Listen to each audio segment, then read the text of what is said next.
Okay, I think we're in a position where I can call this Sweetwater County Board of County Commissioners meeting to order this Tuesday, September 15th, 2020. If you'll, I'll notify that there is a quorum present, and if everyone will please stand and join me with the Pledge of Allegiance. I pledge allegiance to the flag of the United States of America and to the republic for which it stands, under one nation, indivisible, with liberty and justice for all. Thank you. For everybody that's presently with us, next order of business will be our agenda. Commissioners, I'd like to change the order of our agenda, and if you will please approve our agenda with moving executive session to immediately prior to approving the minutes. That would be one adjustment. Does any other commissioner have anything else to agenda the amendment or to amend the agenda? With no other adjustments, I would entertain a motion to approve the agenda with moving executive session up to immediately and minutes following executive session.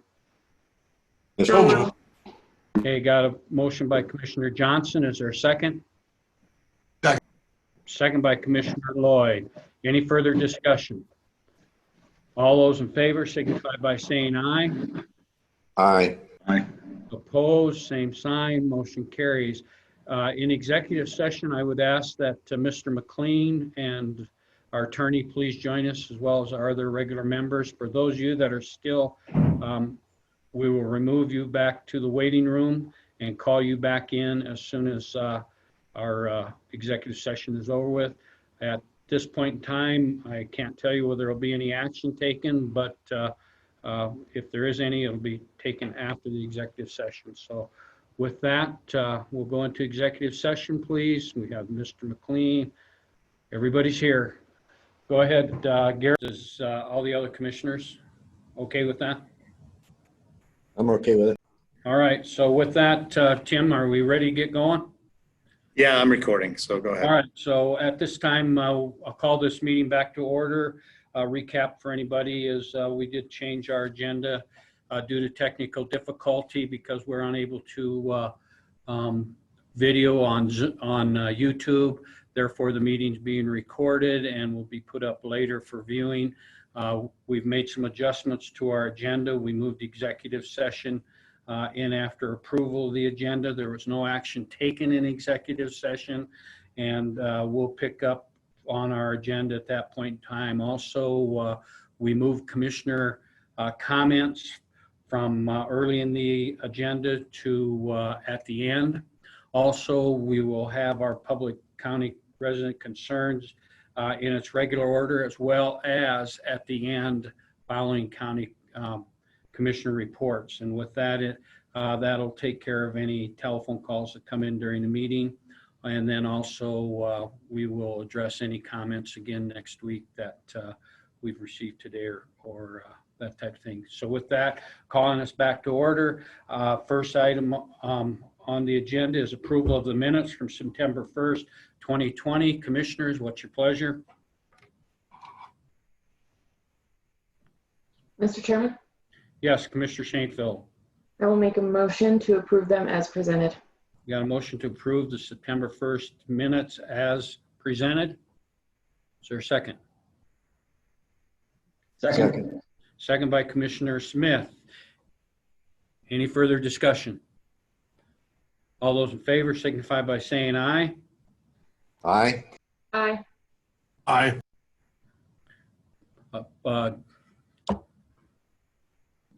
Motion to approve. Yeah, the next piece I forgot. All right, motion carries. With that, no further discussion. Also, next up is acceptance of the bills. Commissioners, this is approval of the county vouchers, warrants, and approval of the monthly reports. What's your pleasure? Mr. Chairman, Commissioner Johnson. I'd make a motion to accept the bills, which include the approval of the county vouchers, warrants, and approval of the monthly reports. We have a motion to approve the bills. Is there a second? Second. Second. Second by Commissioner Smith. Any further discussion? All those in favor signify by saying aye. Aye. Aye. Aye. Opposed, same sign, motion carries. Moving on, we are into planning and zoning. We have a Alexis Auto Recycling LLC. It's renewal of a conditional use permit, impound, salvage, and storage of vehicles. We have Mr. Bingham aboard with us. And Mr. Bingham, I believe you have a guest. Would you please introduce him to us and who he's with? Sure, Mr. Chairman. So it's Victor Navarez. He is with the owner of Alexis Auto Recycling, and he's here right now currently. So if you have any questions, if not, I can proceed when you'd like, Mr. Chairman. Good morning, Mr. Navarez. Thank you for joining us. And thank you for being patient with us through our technical difficulties. So go ahead, Mr. Bingham. Okay, thank you, Mr. Chairman. Are you seeing my screen, Mr. Chairman? Yes, you're good to go. Okay, thank you. So the property owner is Highmark Holding LLC. Victor Navarez is the owner of Alexis Auto. It's a 45.97 acre parcel, and we'll show you shortly here the map of the location just outside of Reliance. 26 Tri-State Road, Rock Springs, 1,500 feet northwest of Reliance Road in Tri-State. And then it has all the infrastructure. It's on North Sweetwater Water. It's in the North Sweetwater and Sewer District. City of Rock Springs provides water. Fire District 1, Rocky Mountain Power, Dominion Energy Natural Gas. It's along off of Reliance Road, and it's US 191. So in 2016, Mr. Navarez was approved for an impound salvage yard with the following conditions, and in 2018 he renewed. The first condition, no stacking of vehicles will be allowed. It was a 2-year term. It was personal to the applicant. The applicant is responsible for all required state permits. The salvage yard shall be a minimum of 100 feet from all vegetation. The conditional use is valid when a permit has been issued from WIDOT for the storage and salvage yard. And a 6-foot fence must be installed around the impound yard. And if salvage yards are visible from Highway 191, that view must be mitigated. So Mr. Navarez has met all of those conditions. He has put a 6-foot fence around the impound yard, and he put up a berm to screen the vehicles from Highway 191. So in the past 4 years, we received one complaint prior to his renewal a couple of years ago. It was regarding a tow truck going in there, and some parts of the vehicle came off and were on the roadway. Staff contacted Mr. Navarez, and he mitigated the issue immediately, and we have not received any further complaints. So here's the map of the location. So there's Reliance Road, and then Tri-State Road comes right off Reliance into the parcel. It's very well concealed. If you drive out there, you just won't see it when you're going down Reliance Road. It's hidden back here, which is what we like to see. These can be unsightly type yards, so it's nice to have this back and concealed well. And then to the east, you see agriculturally zoned property that's undeveloped, and then most of the surrounding properties around it are either heavy industrial or light industrial. So it's located in an ideal location for an impound salvage yard. There's the storage yard, the site plan, and then he has an impound yard located south. There is the photos of the Tri-State Road going into the site, and then the posting of the property.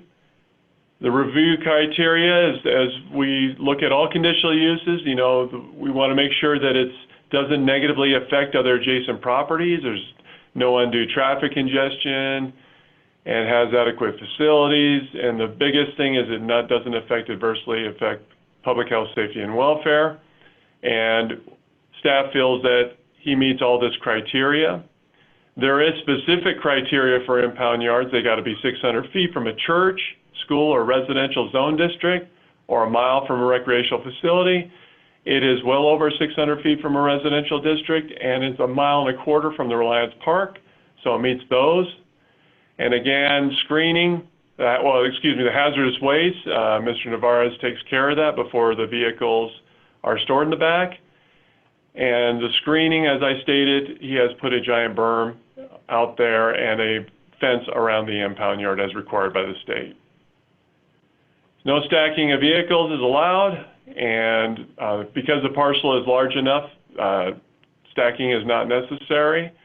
The business has an approved YDOT permit, and the key here is we made some changes, language changes to our zoning resolution last year to allow subsequent conditional uses to be termed for a period established by the board. What it was before is the applicant would have to come in every 2 years. Staff is in support of the renewal of the conditional use permit for an indefinite period. We feel that Mr. Navarez has been in compliance, and we don't see the necessity of him coming back every 2 years. And it's in an ideal location also. So fire drove by there, Mike Bornasian, he did not see any concerns, nor did emergency management. So at the September 9th, 2020 meeting, we have actually reduced the amount of conditions from 8, to 4 and then to 5 at the Planning and Zoning Commission. They did vote 4-0 with the following. It's personal to Mr. Navarez, and stacking of vehicles is not allowed. All natural vegetation shall be removed for a minimum of 30 feet, not 100, from the vehicle salvage area.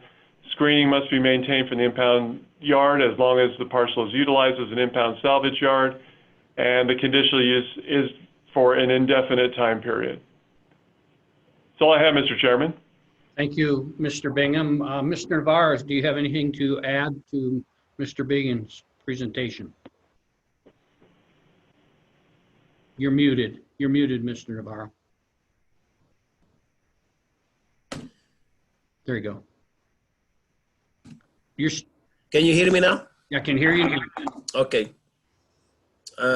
Like I said last time, I just want to say thank you for giving me the opportunity to stay here in this location and, trying to do something different in this part of the place. Like he was playing, the location that I have is perfect for what I do, is hidden, and I got all the requirements met through the years. So it's all I want to say. Thank you for you guys considering me. Okay. Thank you, Mr. Navarro. Okay. Commissioners, do you have any questions for Mr. Bingham or Mr. Navarro at this time? One question, Mr. Chairman. Commissioner Johnson. Eric, refresh my memory. What's the vegetation issue? I see you reduced it to 30 feet. What's that issue again? Sure. So the fire warden, Mr. Bornasian, put a 100-foot requirement on the original permit. The problem with that is, and we had a discussion at our Planning and Zoning Commission meeting, is by the fire code, we can really only enforce 30 feet, which is the only code we've adopted in the county. So after discussion at the Planning and Zoning Commission, we reduced it from the 100 to 30 feet. The 100 feet really is for a highly wooded area like Jackson or Pinedale. It's not really set up for Sweetwater County, the 100 foot. So we feel 30 foot is sufficient and can actually enforce. 100 feet is quite a bit of property to take out of his property for storage. Thanks, Eric. Thank you, Eric. You bet. Commissioners, any other questions? With no further questions at this time, I'm going to open up the floor for a public hearing regarding the recommendation 20-09-0-01 for approval of a conditional use permit for the renewal of an impound and salvage yard. At this time, public hearing is now open.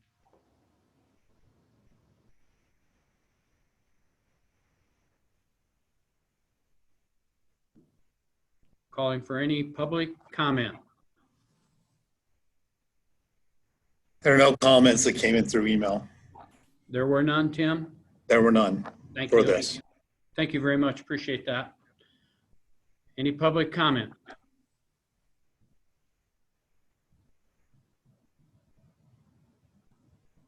With no public comment, I will close the floor for public comment. And at this time, Commissioners. Hang on a second. Let me get the right page right here. What's your pleasure regarding Resolution 20-09-ZO-01 for approval of a conditional use permit for the renewal of an impound and salvage yard, which also contains 5 conditions? Motion to approve? I've got a motion by Commissioner Johnson to approve. Do we have a second? I'll second. Second by Commissioner Smith. Commissioners, any further discussion? With no further discussion, all those in favor signify by saying aye. Aye. Aye. Opposed, same sign. Motion carries. Congratulations, Mr. Navarez. You have your conditional permit, and thank you for what you do, and we appreciate you coming before us. Have a great and safe day. Thank you. Thanks for all of you guys. Thanks. Thank you very much. Thanks, Eric. Thank you, You Eric. bet. Thanks, Victor. With that, we'll open up Tim now for county resident concerns. This will be the first one, and we'll do another one at the end of the meeting. So if you have any county residents concerned, Tim, please notify us. Hey, Mr. Chairman, Commissioners, I do have 2 public comments that came in via email. Very good. The first is by Chris Blake.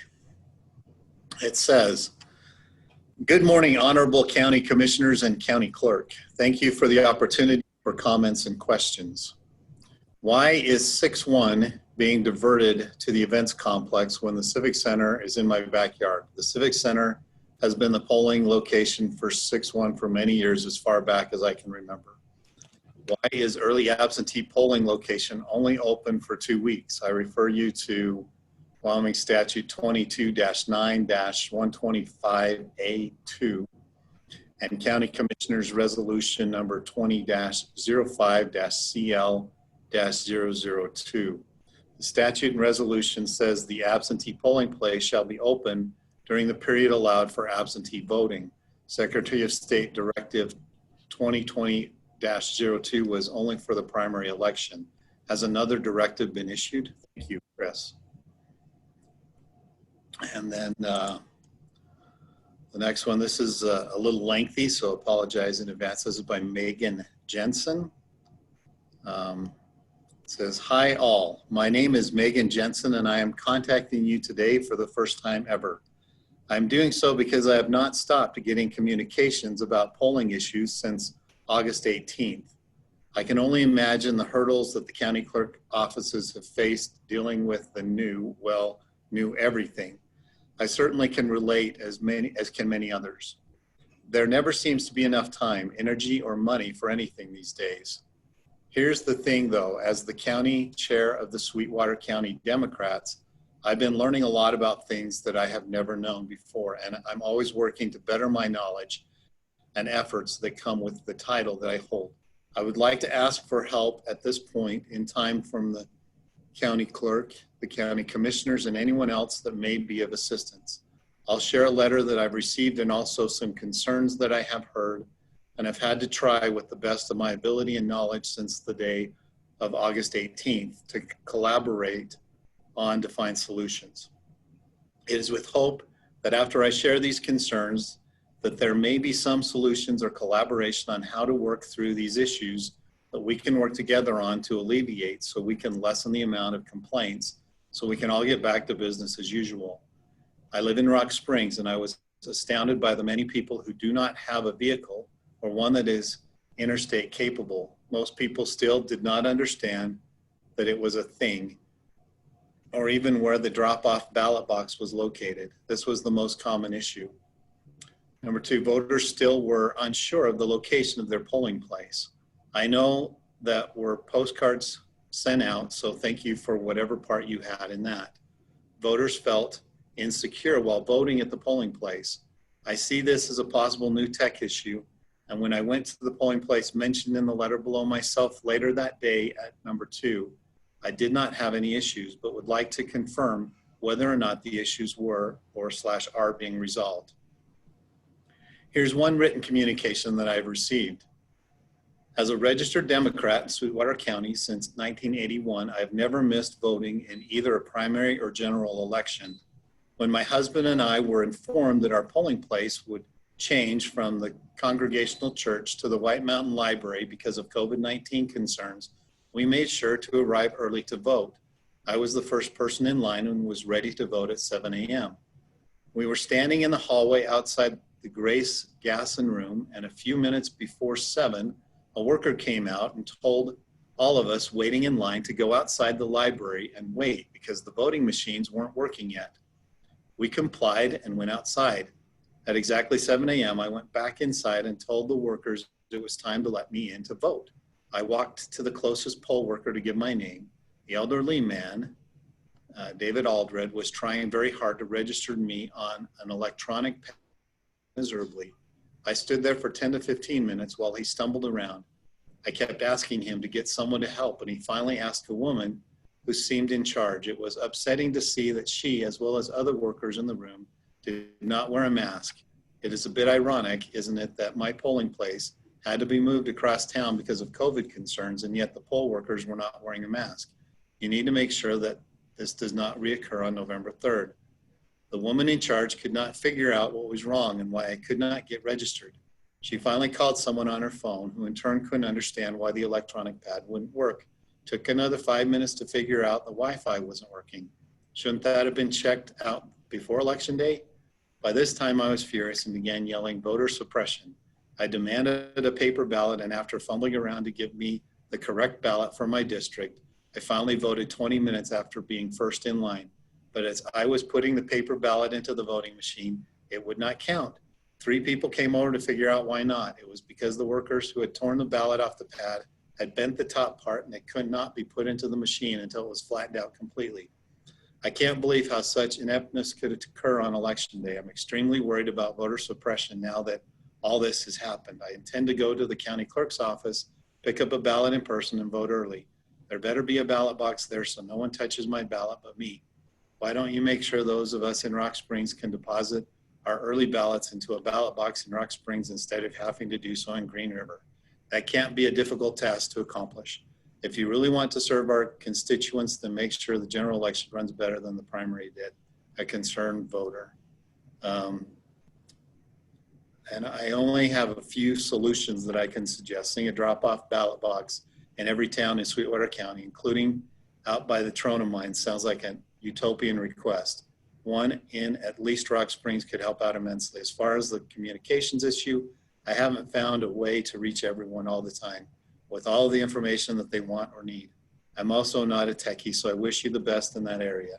I look forward to working with all of you, making sure that everyone gets their vote in on time in Sweetwater County. Let me know how I can help. And so those are the 2 that have come in through email. Thank you, Tim. Mr. Chairman, Commissioner Johnson? it would be appropriate to comment on those complaints now or to voice the things that I've heard when we address that on the agenda. What are your thoughts?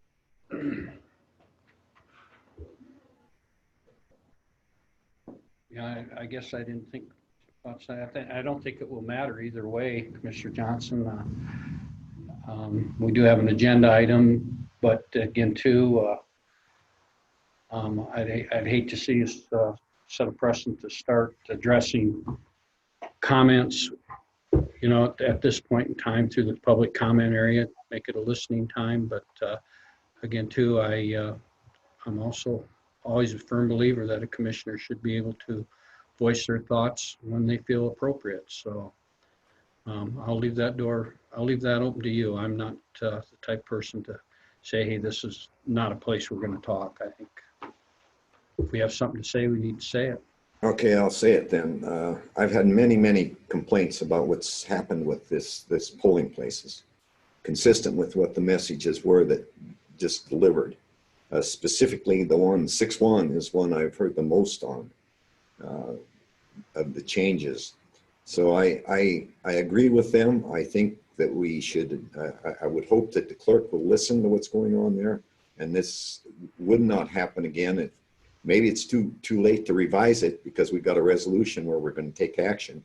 I will not support that resolution because of the comments that we've just heard and the many, many others that I've heard. So that's my comment relative to the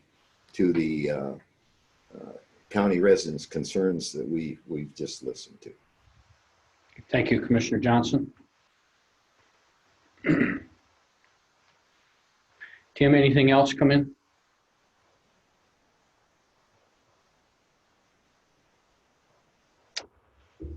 With that, thank you. With that, I will close our county resident concerns and we'll move on to our action and presentation items. And we'll start with tab C. And of course, right up is resolution designating 2020 election polling locations. And with us is our clerk, Ms. Lane. Good morning, Clerk Lane, and welcome back. Good morning.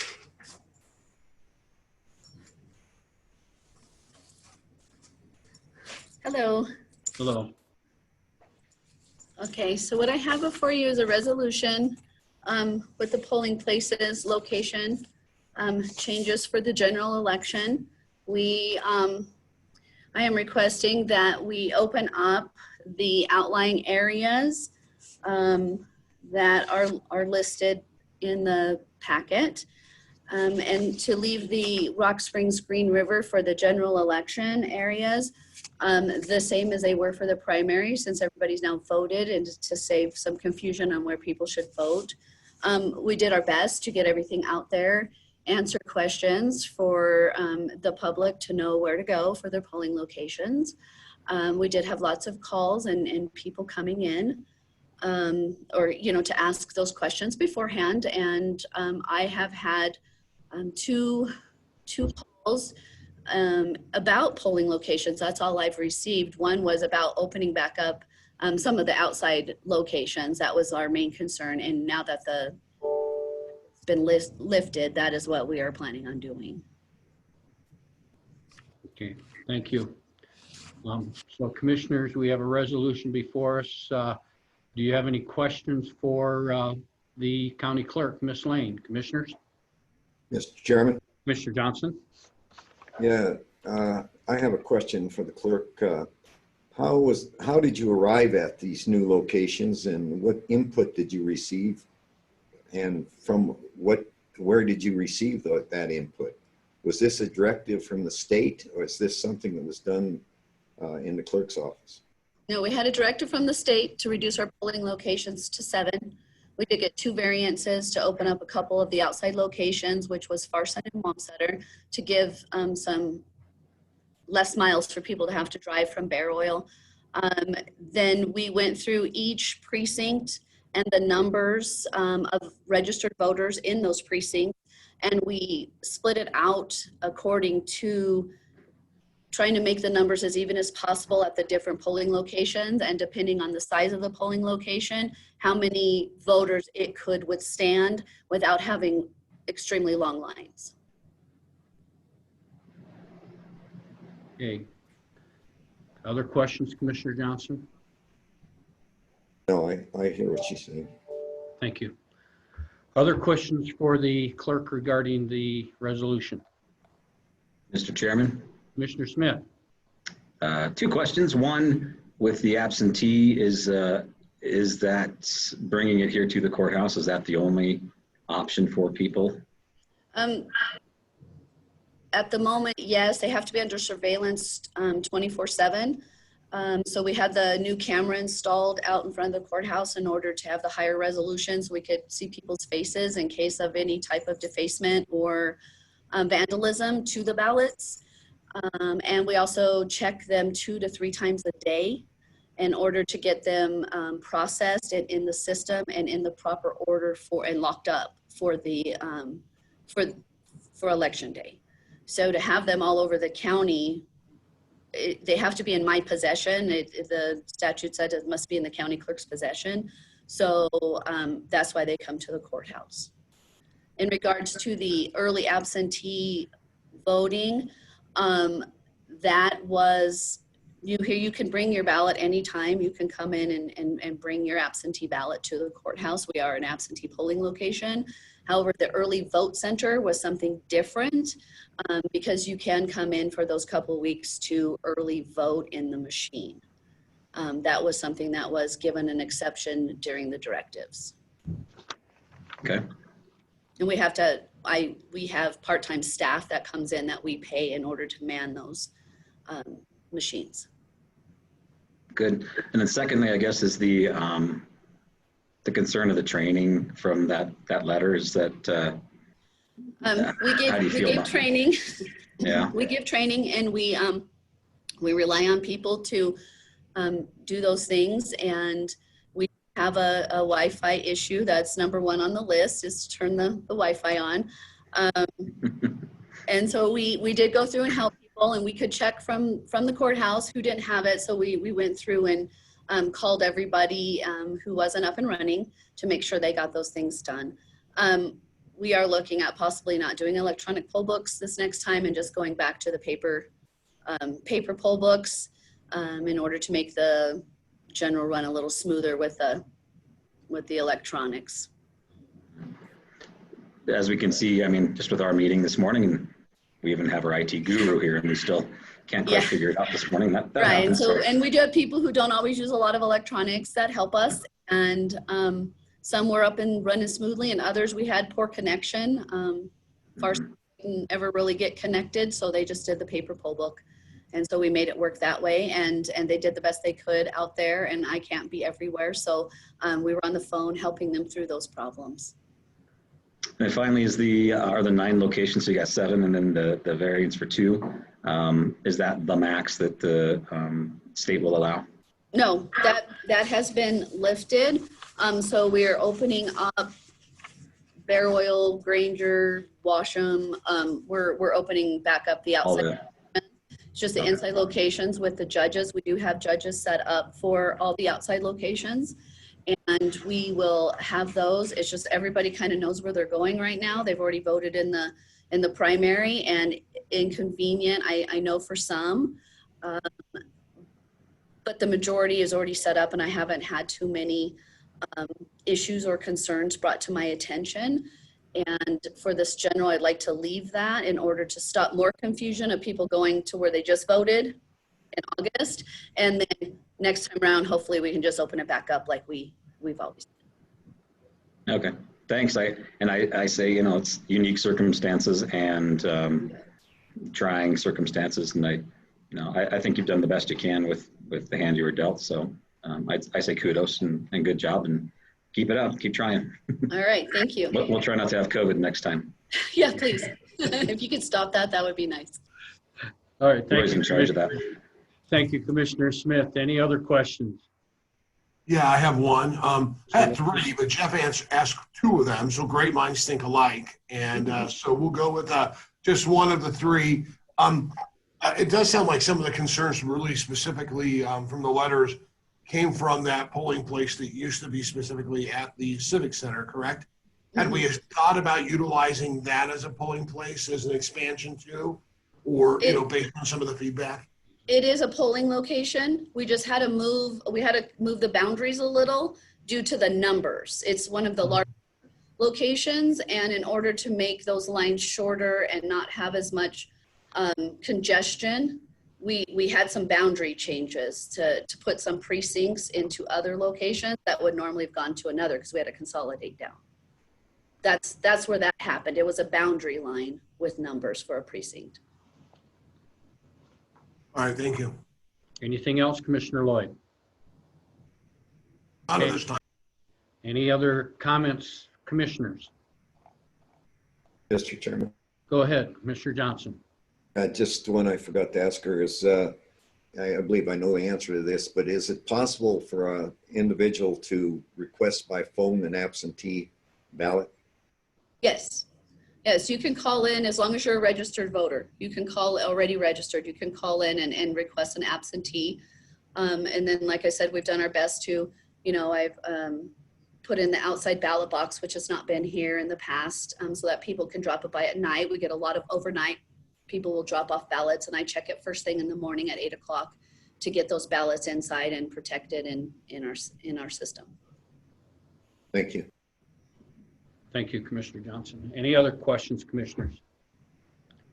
I appreciate the conversation regarding the election coming up and voting that's taking place, because it's a very important time for people, and appreciate the work that's gone forward. And as this morning's demonstrated, we continue to be handed hurdles and continue to handle them and do the very best we can. And it's been that way since March. So I appreciate what everybody's doing. I also appreciate the fact that we're willing to represent our constituents by bringing forth their concerns and having those conversations. So commissioners, good work. Clerk, also the hand you've been dealt. As Commissioner Smith has said, kudos to you, but we'll just keep our fingers crossed and we'll hope that November goes well. Thank you. Me With too. that, commissioners, I would, what's your pleasure regarding resolution number 2020-09-CC-02, resolution of designating and notice of polling places, external location, and change in location? Mr. Chairman, Commissioner Smith, I move that we approve that, as you stated, as presented. we have a motion to approve the resolution as presented. Is there a second? Second. Second by Commissioner Shanefield. Any further discussion? No further discussion. Commissioners, all in favor signify by saying aye. Aye. Aye. Opposed, same sign. Okay, we have opposed from Commissioner Johnson, even though he was muted. So we have a No. so we have a motion carries 4-1, and please let the record show that Commissioner Johnson voted no. With that, moving on. Thank you, Miss. Thank you, Clerk Thank Lane, you. and glad you're back with us. Thanks. Tab D is approval of the fiscal year 2020 interlocal agreement for the Justice Assistance Grant Program. And with us this morning is Miss Marshall, and she also has a guest with her. Welcome, ladies. Please introduce your guest, Christina. Okay, good morning, Mr. Chairman and Commissioners.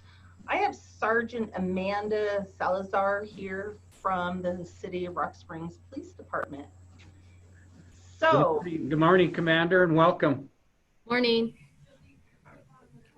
so anyhow, this first agenda item is the City of Rock Springs is eligible to apply for Justice Assistance Grant funding that must be used to reduce crime and violence. These grants are actually based on a congressional formula that uses national violent data and population that is first split at the state level, and then it is passed through to the local level.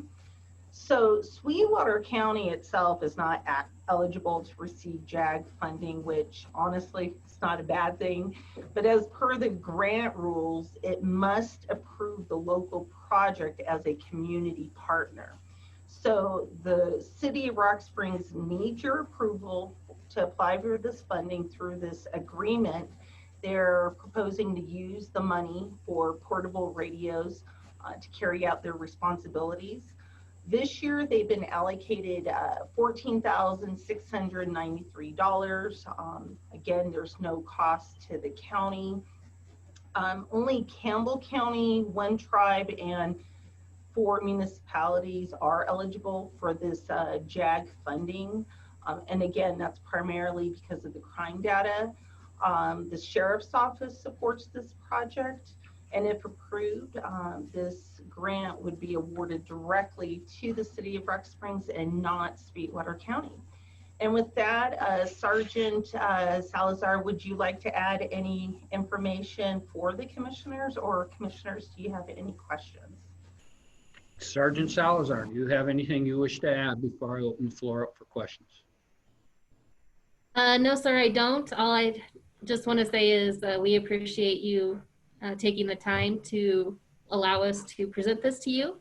And purchasing radios is an ongoing project that our police department is hoping to be invested in. Thank you. With that, commissioners, any questions for either Ms. Marshall, our grants writer, or Sergeant Salazar? Being no questions, commissioners, What's your desires regarding this grant? Mr. Chairman, Commissioner Shanefield. I'd like to make a motion to approve the fiscal year 2020 interlocal agreement for the Justice Assistance Grant Program as presented And authorize chairman to sign. and authorize the chairman to sign. Thank you. We have a motion. Is there a second? Second. Second by Commissioner Lloyd. Any further discussion, commissioners? No further discussion. All those in favor signify by saying aye. Aye. Aye. Aye. Opposed, same sign. Motion carries. Congratulations, Sergeant. Hope everything works your direction and will help with what the grant's intended for. Thank you for joining us. Thank you, Christina. Thank you. Okay, moving on. Our next will also Ms. Marshall again with approval of the fiscal year 2021 TANF CPI grant contract and subcontract. So Ms. Marshall, the floor is yours. Okay, this is my last agenda item. So Sweetwater County was awarded a TANF CPI grant for $94,500 from the Wyoming Department of Family Services. It has not been reduced for this next fiscal year, so we're pretty happy to hear of that. This grant requires no cash match, and it must be expended by September 30th, 2021. In the previous months, we've discussed this. Sweetwater County actually solicited proposals to fund, evaluated them. All the projects have to address at least one of several purposes. This includes providing assistance so that children can be cared for in their homes, or reduce the dependency of needy parents by promoting job preparation, work, and marriage. Another goal is to prevent and reduce the incidence of out-of-wedlock pregnancies, or encourage the formation and maintenance of two-parent families. So again, all the projects have to meet at least one of those priorities. In the case of Sweetwater County, the total award of $94,500 will be split through 3 subcontractors to carry out these goals. The first one, Climb Wyoming, is being awarded $75,000. They will train and place single mothers in careers that successfully support their families and move them towards self-sufficiency. With that funding, they estimate serving 30 mothers with children. However, you should note that they probably recruit about 150 individuals in a program year, and then some of those are put into the training program. A second award will go to Sweetwater Family Resource Center in their Family Independence Program.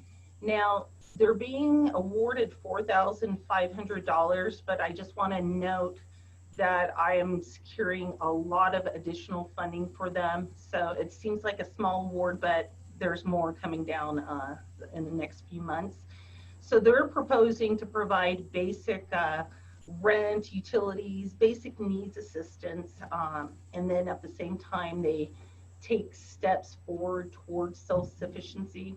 That could be taking an online class, obtaining a job, and so forth. They estimate with the $4,500 of serving 6 families. And then finally, $15,000 will go to Greater Wyoming Big Brothers Big Sisters, and that's for their mentoring program. They estimate serving 15 youth. So as a final note regarding TANF CPI funding, all the services under this grant are limited to Wyoming residents, U.S. citizens, or legal permanent residents, households with at least one dependent child, and they have to meet the federal poverty guidelines of 185%. To put that into perspective, a family of 2, let's say Climb Wyoming serves 1 single mother with 1 child, the income could be up to $31,894 to qualify. I just want you to understand what the income guidelines are. And then one very final note as we deal with revenue shortfalls, I just wanted to point out the unemployment rate in Sweetwater County in June this year was 9.4%. Compared to last year, July 2019, it was actually, or I'm sorry, I got that backwards. In July of 2019, it was 9.4%. In June of this year, 3.9%. So I'm very happy that Sweetwater County can procure these pass-through grants to help the community at large. And with that, I'm happy to answer any questions. Commissioners, any questions for Ms. Marshall? With no questions, good job, Christina. All put together. What's your pleasure, commissioners, regarding the 2021 TANF CPI grant and subgrants? Mr. Chairman? Commissioner Lloyd. Yeah, I'd like to move to approve and authorize the chairman to sign the federal fiscal year 2021 TANF CPI grant contract and subcontract for Climb Wyoming Sweetwater Family Resource Center and Greater Wyoming Big Brothers Big Sisters. We have a motion to approve and authorize chairman to sign. Is there a second? Second. Second by Commissioner Shanefield. Any further discussion, commissioners? Mr. Chairman, just like to make a quick discussion and just mention that I really think we have a great asset on our team with Christina and her ability to find these grants and make them happen and follow the process. So just a big thanks for Christina for her efforts. Thank you. Other comments, commissioners? With that, we have a motion and a second. All those in favor signify by saying aye. Aye. Aye. Opposed, same sign. Motion carries. Thank you, Christina. You have a good day. Thank you for joining us. Up next will be tab F, approval of an equipment lease. And to work with us on that is Ms. Sternovich, our Director of Purchasing. Good morning, Marty. Good morning, commissioners. How are you all? We are just, I believe we're wonderful. Well, let me start by, so what I'm before the board today is to get approval of the equipment lease. And this is all the equipment that the board approved during budget time for capital purchases. So with that, I kind of want to give you just for the public and the commission a refresher. What this lease includes is there's 3 pieces of equipment for the Parks Department, which consists of a wide area mower, excuse me, a small area mower with snow removal attachments, and a Ventrac multi-use tractor that can be used not only for the parks, but for snow removal, post-hole digging. There's several attachments that come with that piece of equipment. The total amount for the Parks Department is $245,000, $245,279.77, which is a savings of $539 or $5,390. God, I can't see with my glasses on or with them off. Overall, the other item is a side-by-side for the custodians to use for snow removal at the Justice Center and to do yard cleanup, along with hauling their vacuums and equipment from their shop around to the different locations at the Justice Center. That cost for that piece of equipment is $14,000. A savings from what they budgeted is $4,500. I'm going to skip the road and bridge and come back to that.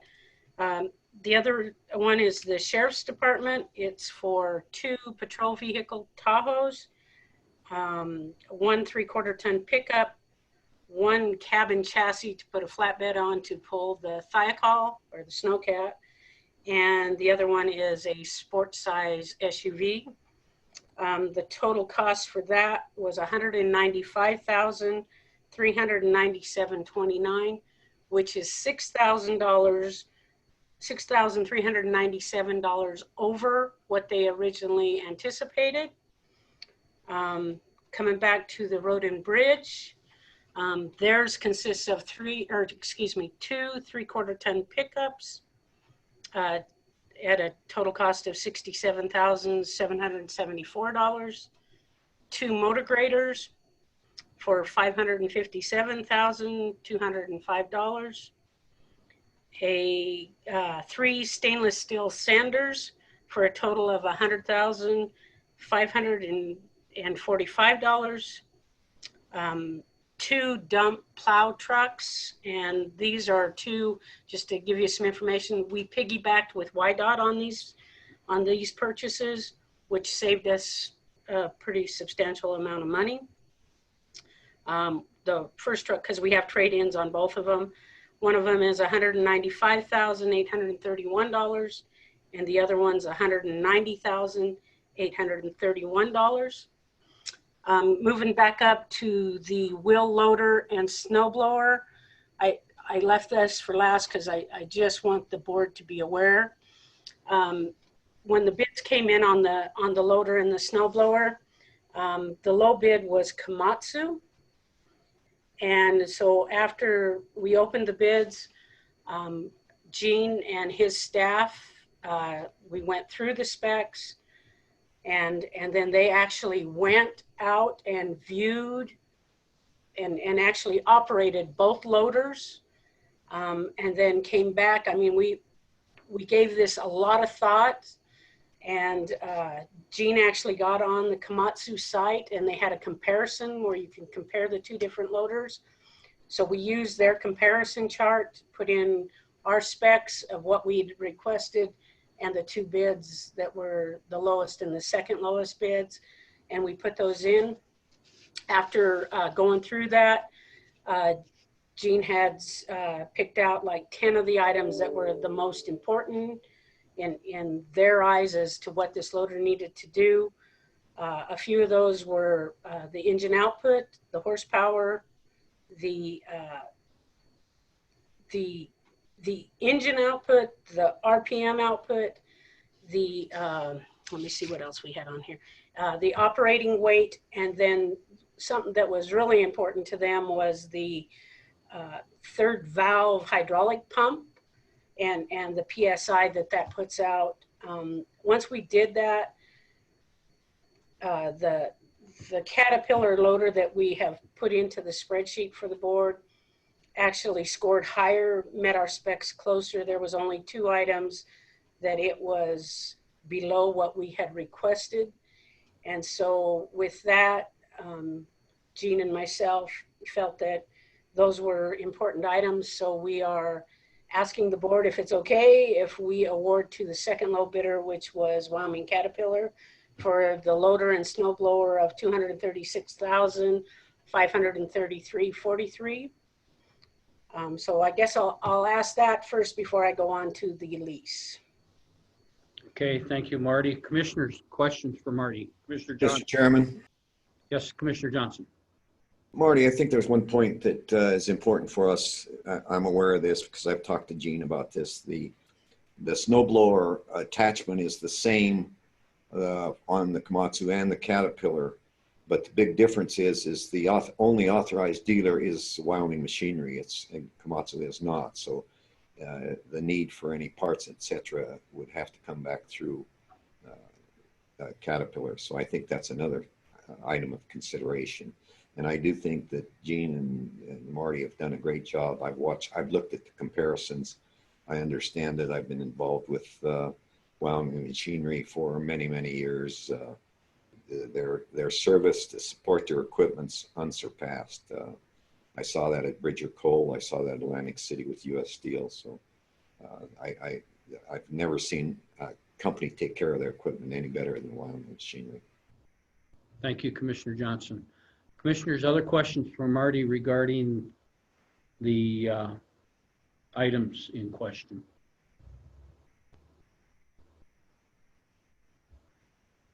I don't see any other questions, Marty, so therefore I'm going to presume that we'll leave it as presented. I'm not hearing any objection to that. So at that point in time, we'll go back to you. Okay. Well, with that, then, Commissioners, after providing all the costs of all the equipment, I then sent out to all the local finance institutes in the area As you can see with the tab that I emailed to you yesterday afternoon, we received one proposal back. Every bank received the proposal. I did get responses back from Commerce Bank and Wells Fargo. Commerce Bank, as you can see in the board packet, I had requested that the funding of an escrow account be done by October 1st so that some of this equipment that is here, I can get that paid for. And so that was too tight of a timeline for them to fund the escrow account and get all the documents turned around in that short a time. I didn't think it was that short a time, but apparently it was. Wells Fargo, I received a notice back from them. They are right in the middle of a conversion.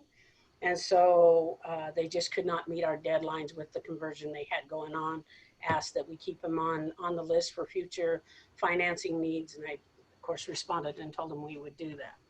So with that said, we received one proposal from US Bank. The total amount that we are requesting to lease is $1,803,398.19. The rate that they came in with is 1.1107%, making three annual payments of $611,722.42. The total payoff of the lease in 3 years would be $1,835,167.27. So with that, I'd ask the board for approval and to allow the chairman to sign all said documents after review by council. Okay, thank you, Marty. Commissioners, questions for Marty before we move on to your pleasure? Mr. Chairman. Commissioner Shanefield. Thank you. Marty, how does this interest rate compare to those that we've had in the past years?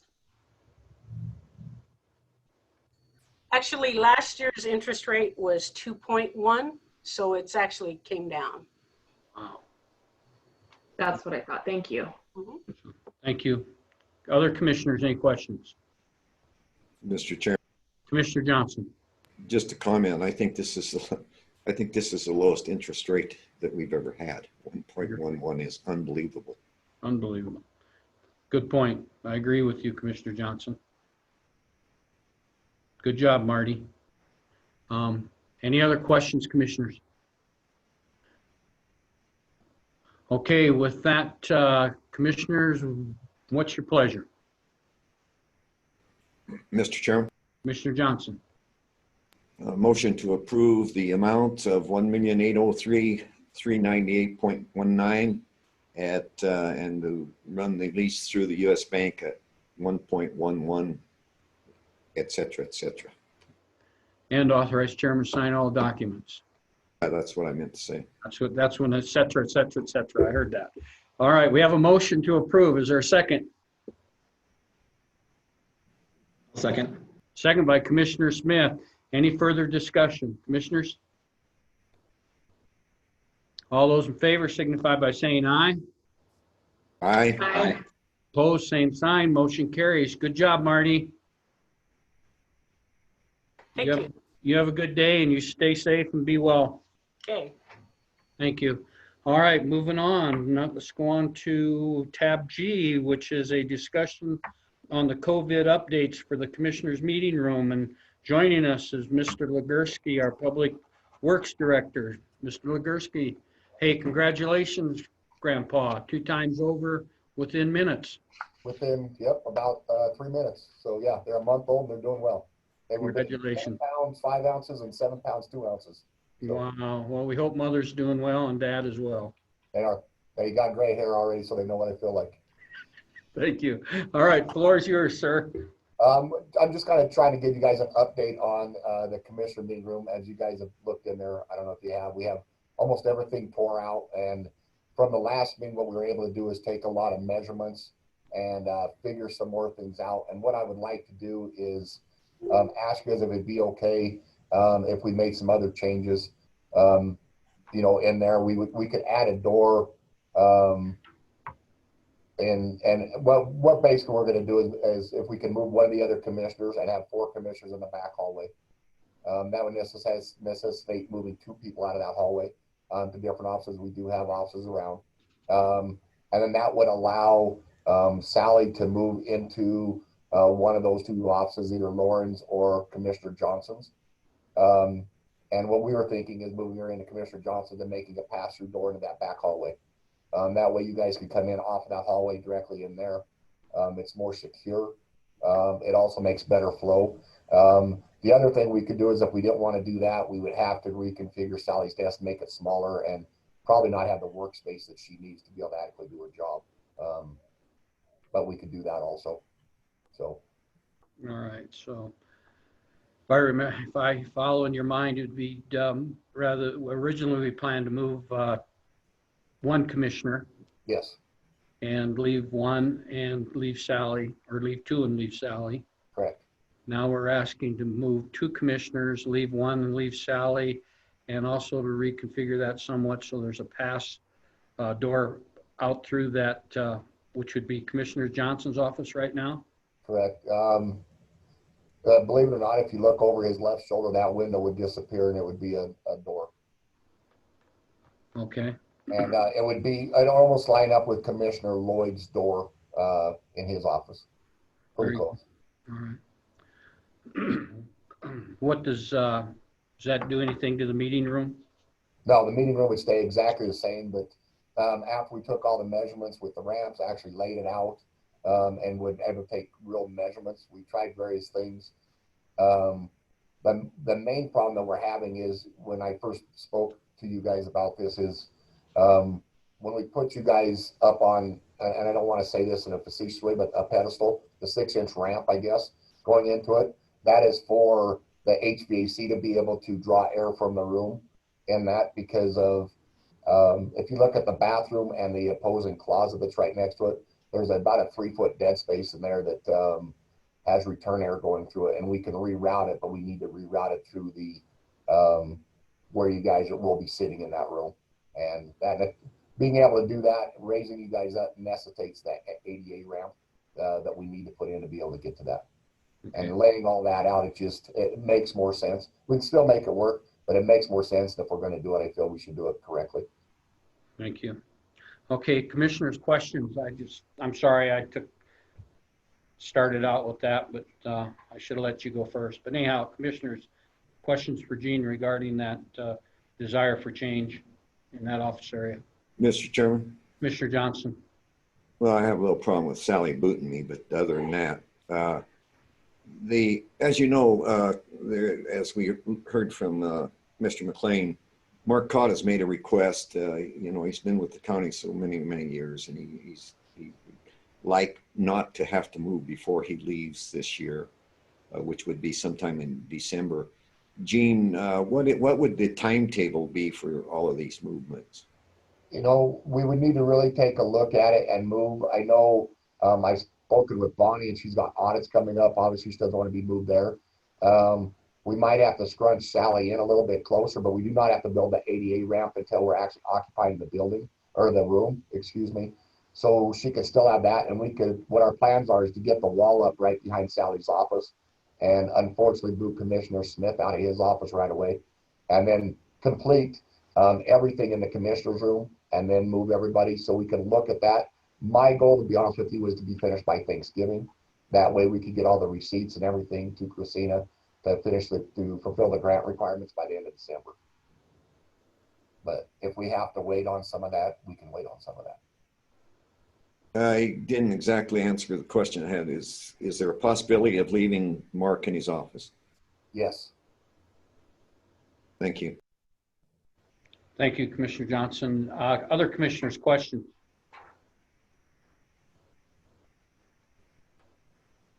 Commissioners? No questions. So, so we'd have to move Bonnie right away? Not right away, no. It would be, we'd work with her on our audit schedule and we would have to move her, probably sometime around Thanksgiving. It depends on if Commissioner Smith wants an office right away or not, but I think we can make other accommodations for commissioners in the Castle Rock room or something like that until we get the offices finished. Because what I'd like to do is get in there, clean the carpets, you know, touch up paint, do some stuff like that before we move people anyway. Very good. Have you had a conversation with the clerk since Bonnie does work for her? I have not yet, no. Okay, you may want to have that conversation just so everybody's on the same page. All right, commissioners, other questions? Why is Roy smiling so much? I don't understand. With that, commissioners, what do you think about the change? Move forward with it? I see a Mr. nod. Chairman, Yeah, All Commissioner. good. Hinkle. I think that I think we have to continue with it, and I want to thank Gene for reaching out and explaining it. He answered all of my questions earlier, so. I agree. Okay, other commissioners, comments? With that, I would say that sounds like it's a agreement amongst the group, Gene, to move forward with what you were thinking, and this should be the last of the holdups so we can meet Christina's deadline and get some of that COVID money. Correct, and actually have a real functioning commissioner room that'll serve us well into the future. Well, we're looking forward to it. We need to get back in there, as Commissioner Johnson has said, meeting face to face and being there with each other as well as our people of the county. Thank you. Correct. All right, anything else, commissioners, regarding that room remodel? All right, thank you, Gene. And with that, we will move on to tab H, which is COVID updates to district court. Mr. Legursky, you also have with you, I believe, Judge Lavery. Is that correct? Yes, Judge Lavery and Judge Robinson are here.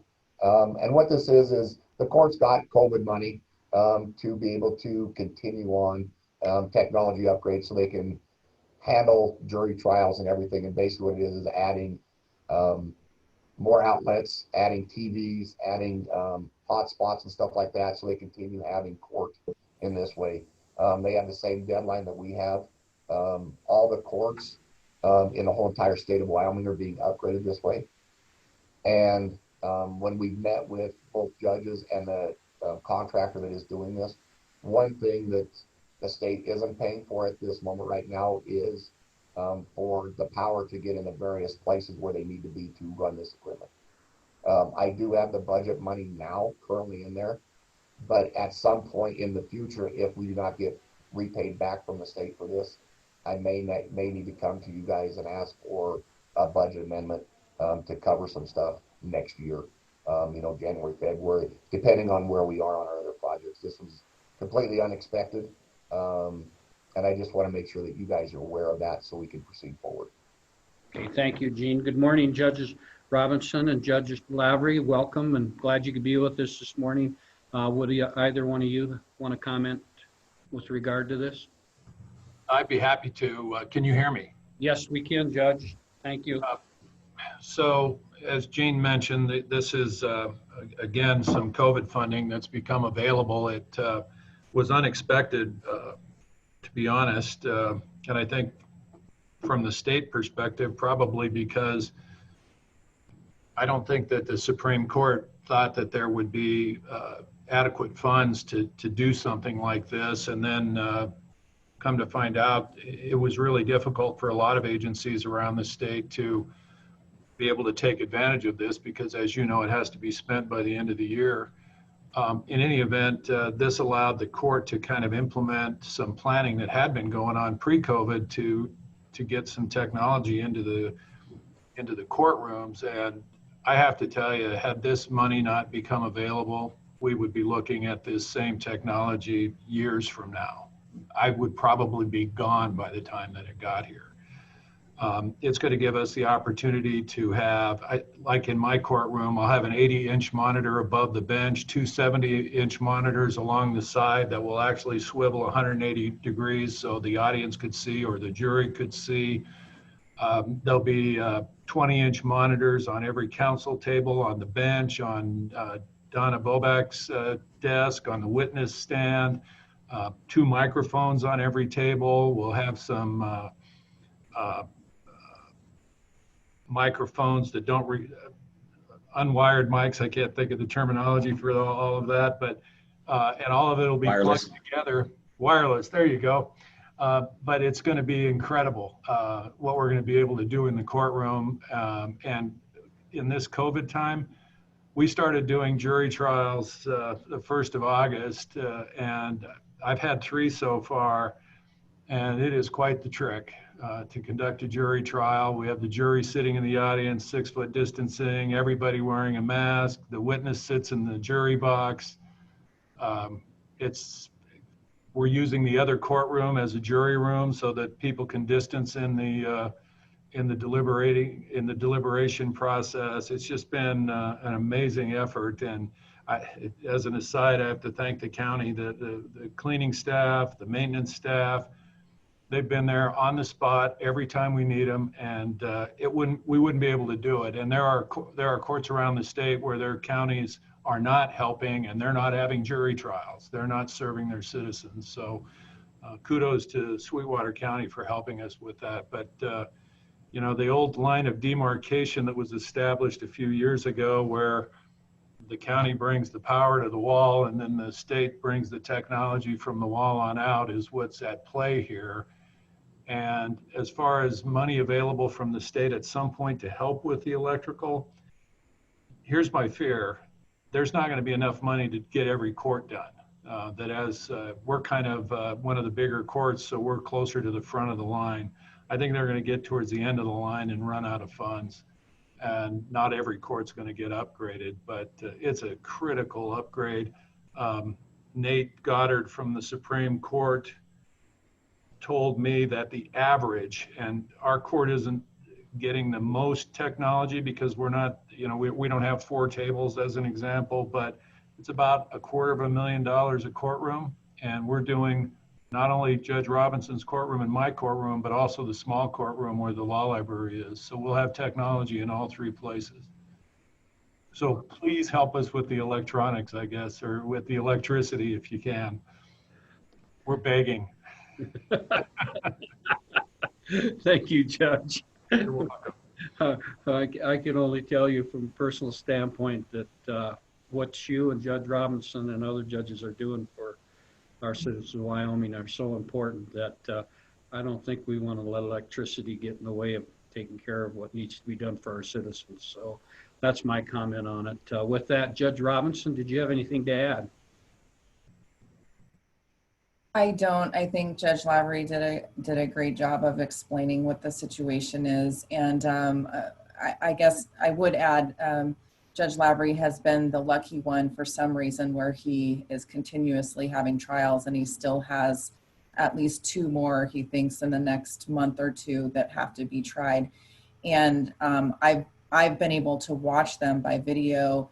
And when we have what's called a sidebar, when the attorneys need to talk to the judge without the presence of the jury being able to hear, it is quite a task to accomplish that because with the situation as it is, everyone has to get up and leave the courtroom so that they're, you know, not yelling in the courtroom and the jury can't hear. So the technology will help solve some of those problems.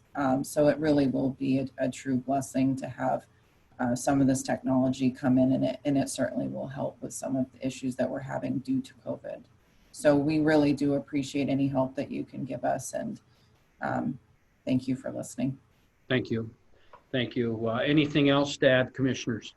Any questions for the judges or Gene?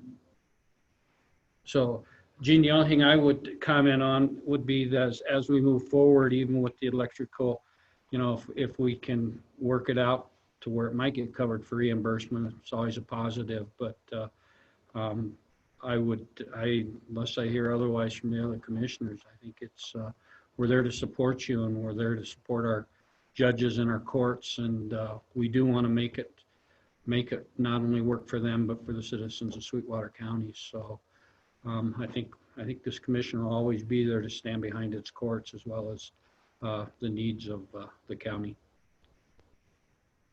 Thank you. Any other comments, commissioners? Gene? No, sounds good. Thank you. Commissioners, any other comments regarding this update with the courts? Okay, with that, Judge Robinson, Judge Lavery, thank you for joining us today. You too, Gene, and we appreciate what you do, and please stay well and be safe out there. Thank you. Thank you. You do the same. Thank you. Thank you.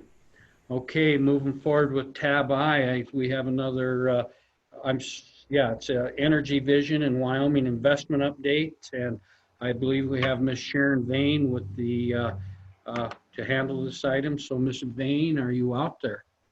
Mr. Chairman, Yes. with due respect of we're running behind, but could we take a few minutes of a break before we get started with this one? Yes. Thank you for that. Well, at this time, we'll recess for 10 minutes, and then we'll come back and pick up with this tab I agenda item in 10 minutes. So we'll break. Thank you. You're welcome. Sorry about that. Commissioner? Yes. Hi, Mr. Wild. Good morning. Good morning, sir. So due to the delay in the timeline here, Mrs. Vane had a call with the U.S. Senate at 11 o'clock. She would like to be pushed to 11:45, sir. Well, we'll push that back just for, Okay. we have Thank you, sir. Yeah, we've a lot of technical difficulties, and we're going to make it work for everybody. So we'll move that item, let her know, to 11:45 near that time. Okay. Roger that, sir. Thank you. Thank you. How you doing? I'm doing all right. Last week was a lot of work for us, but we brought in crews from around the state, and we managed to get everyone back up late Thursday. So it was definitely an experience. I think is the best way to put it. But we're looking forward to working with Green River as they go forward and trying to manage everything after the fact. So yeah, everything's doing good here. No, appreciate your guys' response and what you've done for the people, not only in the county, but the state. So pass it on. Will do. I Thanks, man. appreciate it. Thank you. Bye. Appreciate you. Bye-bye.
Roy?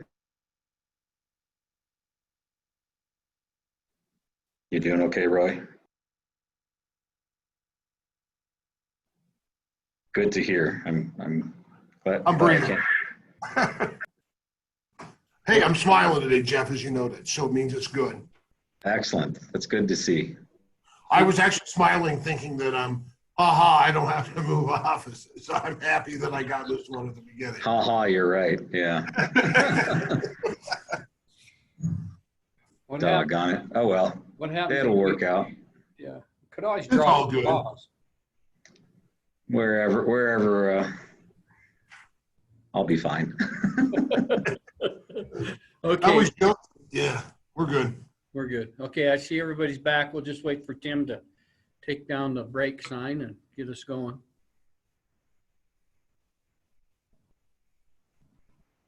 Okay, I will call this meeting back to order, and it was a request that our tab I item, which was energy vision and Wyoming investment update with Sharon Fain, be moved to later because she had a conflict since we ran into technical difficulties. So we'll move her to around 11:45.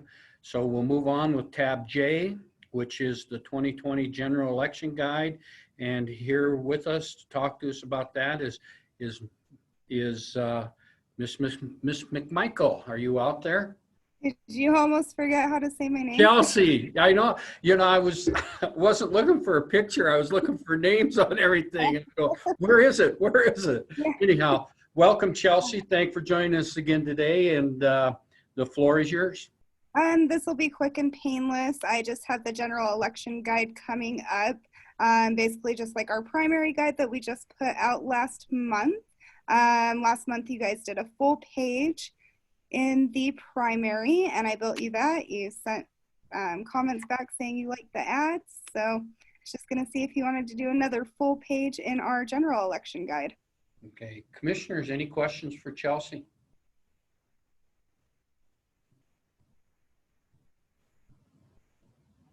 No question. No Go ahead, question. Commissioner Lloyd.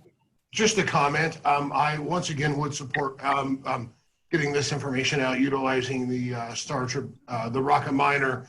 But I would encourage Wild4 News and Sweetwater Now to also approach us, because I think we could also look at supporting them and spreading out those dollars and hitting other mediums and hitting other populations and that message. Thank you, Commissioner Lloyd. Any other comments, other commissioners? Okay, I agree with you, Commissioner Lloyd, but the one thing I'd like to bring to our attention that I do know through the clerk's office, there isn't a line item budget for elections, for advertising and that type of thing.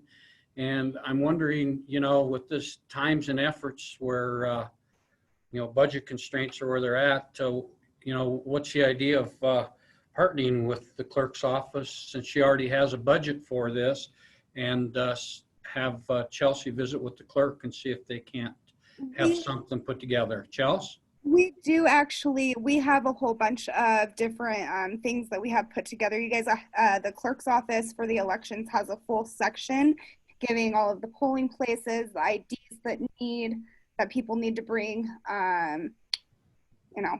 who all is up for nomination and everything. So we do have that put together. It's a full spread for the clerk's office. Okay, very good. We did get a sample of what it looked like in our packet, am I correct? I gave you the flyer of what the pricing is. The sample of it, you can look on the rocketminer.com for 2018s if you need. It's exactly like the primary guide. Yeah, exactly like the primary guide. All right, thank you. Well, I just threw that out there because with budgets the way they are and that type of thing, and I do know the clerk's office has a budget for elections and that type of thing, and just kind of watching where we're going and what we're doing. So that's just my 2 cents for whatever it's worth. So with that, commissioners, what's your pleasure regarding the general election guide, the 2020 election guide?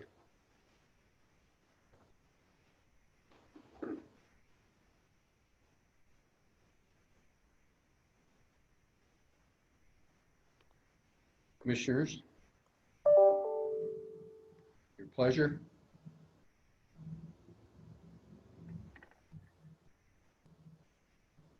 Your pleasure.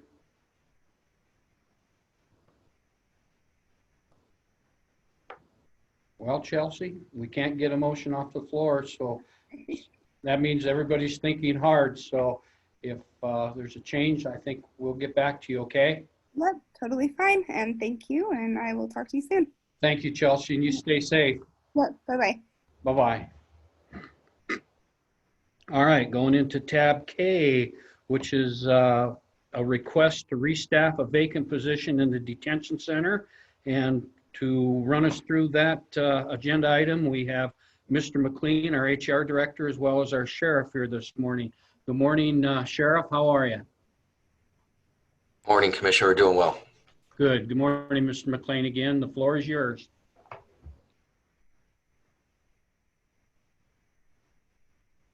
Mr. McLean, you're muted. I don't see him here. I do. I'm looking right at him. There he is. Sorry about that. Just didn't click the right button. That's okay. We're with you. Thank you, Mr. Chairman, County Commissioners. We had a recent vacancy for a food service worker within the detention center. And the sheriff has before you, and you should have a cost summary for filling that vacancy. And the sheriff has provided some documentation in support of that. The one thing that he hasn't mentioned that I think is important to keep in mind, a little over a year ago or so, we eliminated the food service manager position within the sheriff's department. And that supervision for the food services is now being handled by the sergeant who's on over that area within the detention center.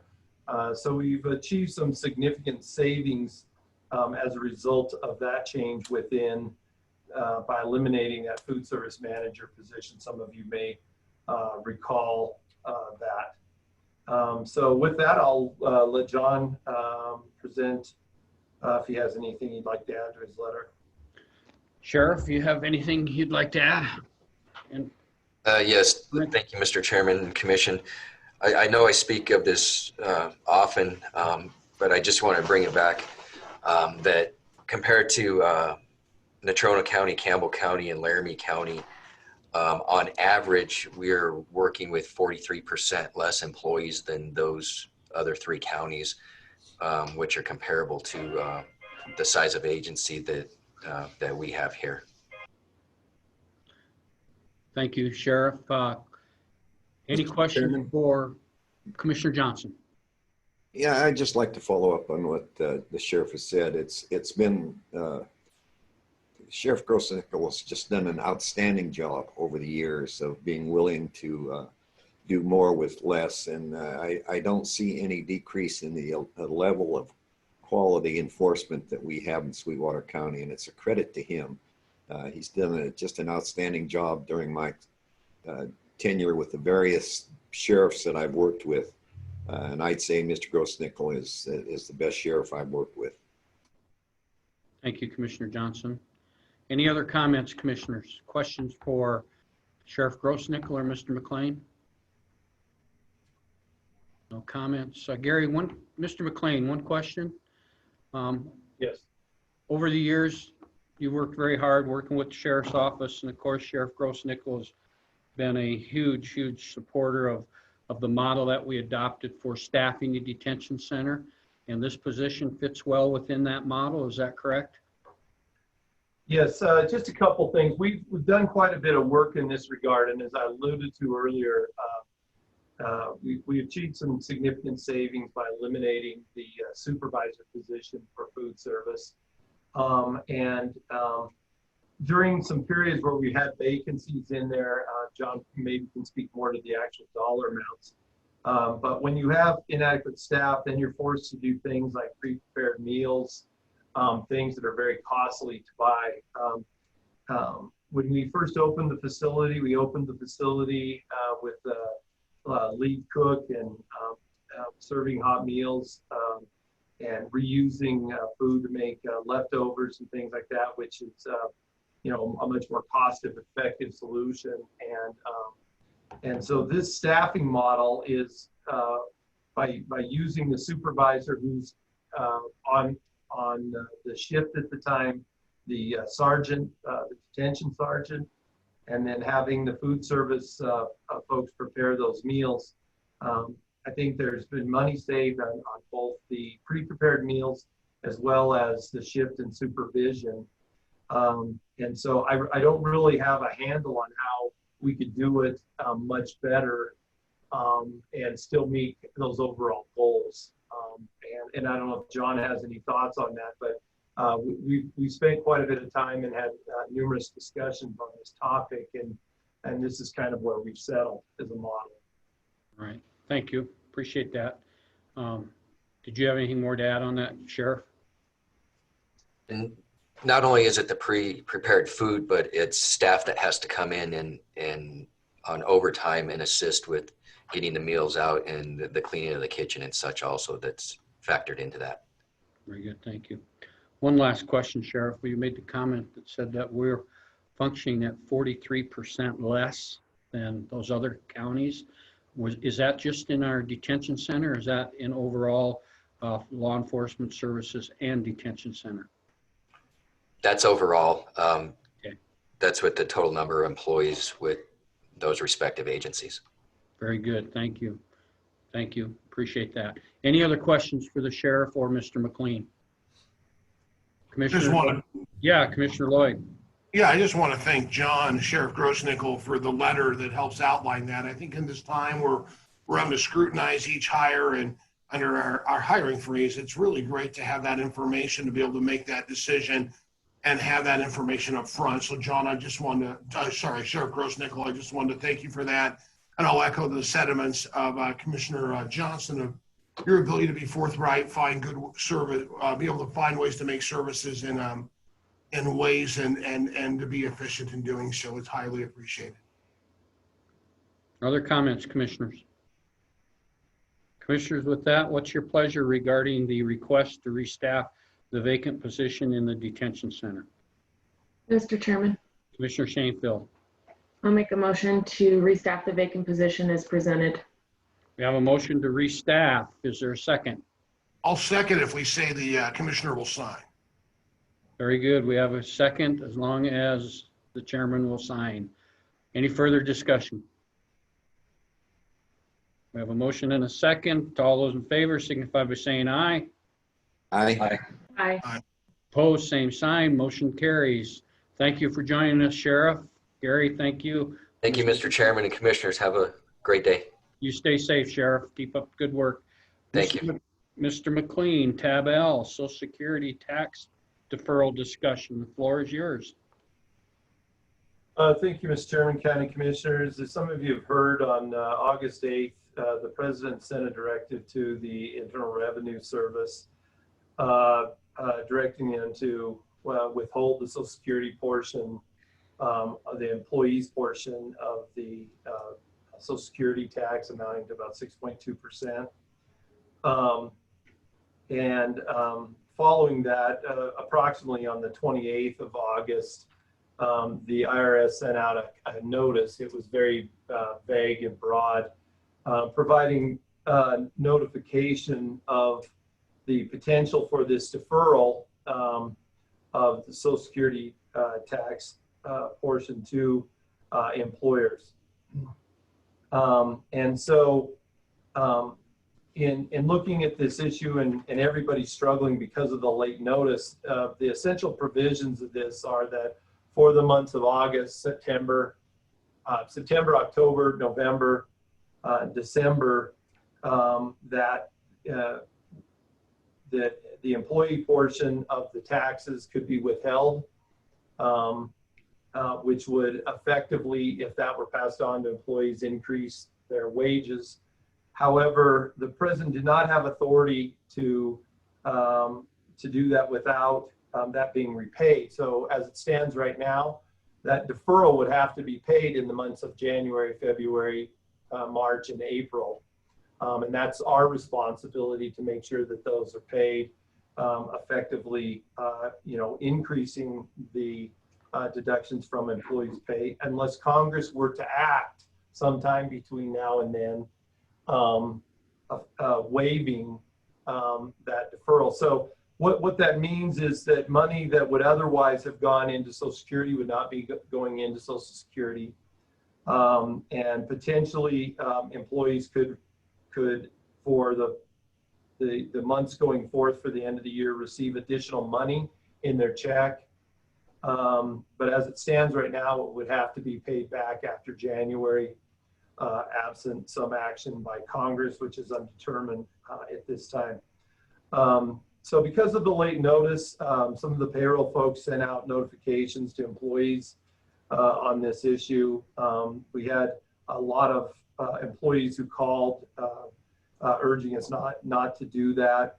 I think the main thing is to get it before the board and get a decision on this particular issue so it could be admitted. I'm a member of the Society of Human Resource Management, and SHRM sends out publications on this issue. Most employers are choosing not to do this, mostly due to the uncertainty of things and the lack of clear guidance and the lack of resolution on the issue. Some are choosing to do this.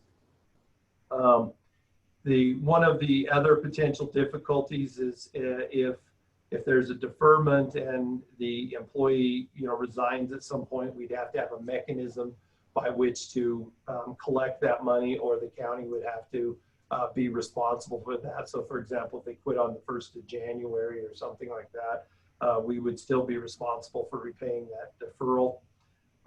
And so basically before you today to try to address any questions with the limited information that's out there regarding this issue, and for the board to make a decision whether they would like to grant the deferral or not. Thank you, Mr. McLean. Commissioners, questions for Mr. McLean? Yeah, Mr. Chairman. Commissioner Johnson? I think Gary hits on a good point there, as we're going to have employees that are going to be leaving us, including myself, at the end of January. And if that deferral is made, you're going to have to go after those people to get that money paid back. And that would be a real problem. Not with me, of course. I would pay it back willingly. But there's an issue there. Thank you, Commissioner Johnson. Good point. Other questions, comments, commissioners, for Mr. McLean? Mr. Chairman? Commissioner Smale. Yeah, I agree as well with both the statements that have been made. And it's not a huge amount. I think it's a 6.4% or something along those lines. And with the uncertainty, I know certainly in my business, we're not doing that currently. And we don't have plans until there's more information that it's going to be permanent instead of just deferred. And most people don't want that. They don't want to get something now and have to pay it back later. So I would agree with that stance of wait and see, and let's not jump into it right now. Thank you, Commissioner. Other questions, commissioners? Mr. McLean, we did not enact that administrative edict on our last paycheck, did we? That's probably a question. They had sent out some notice of eligibility, and I think it was, Cindy might be able to address that better, but what caused a lot of consternation for people was the IRS guidance came out the 28th. And as you know, with these kind of payroll taxes, you can't do them retroactively. You have to do them prospectively. And so there was a lot of concern as you ran payroll at the end of the month, whether to do it or not to do it. The initial guidance to the IRS was mandatory. And the guidance out, since is clear that employers can choose to opt in or not. And so, Cindy may have a better idea whether they did that for the last month or not, but I think the issue was trying to get everybody up to speed. Thank you. I see our clerk is on. Ms. Lane, do you know if it was done or not? Yes, that was done for this month because it was mandatory when it came out. So whatever goes forward from here, we will follow your guidance. Thank you.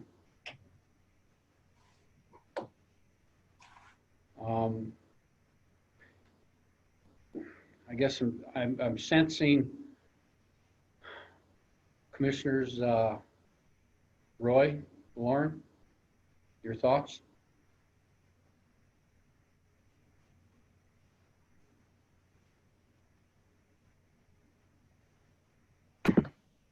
Mr. Chairman. Go ahead, Commissioner Shanefield. I agree with the other commissioners, and I don't have anything additional to add. Okay. Anything more to add, Roy? Commissioner Lloyd? I would agree with the statements that have been made. I fear until there's a more set directive and we know which direction's going long-term I would agree with everyone else. Thank you. Yeah, I'm sorry I pressed both of you, but it's important that we all know, because I guess my question is it's been done, but can't turn back the tables at the moment, but we can stop the tables. John, do we need a motion, or what do we need to do to, one, doesn't continue moving forward? Yeah, I mean, I think there does need to be a motion. Does that motion need to be in the affirmative? It needs to be in the affirmative, correct? Okay, so follow me on this.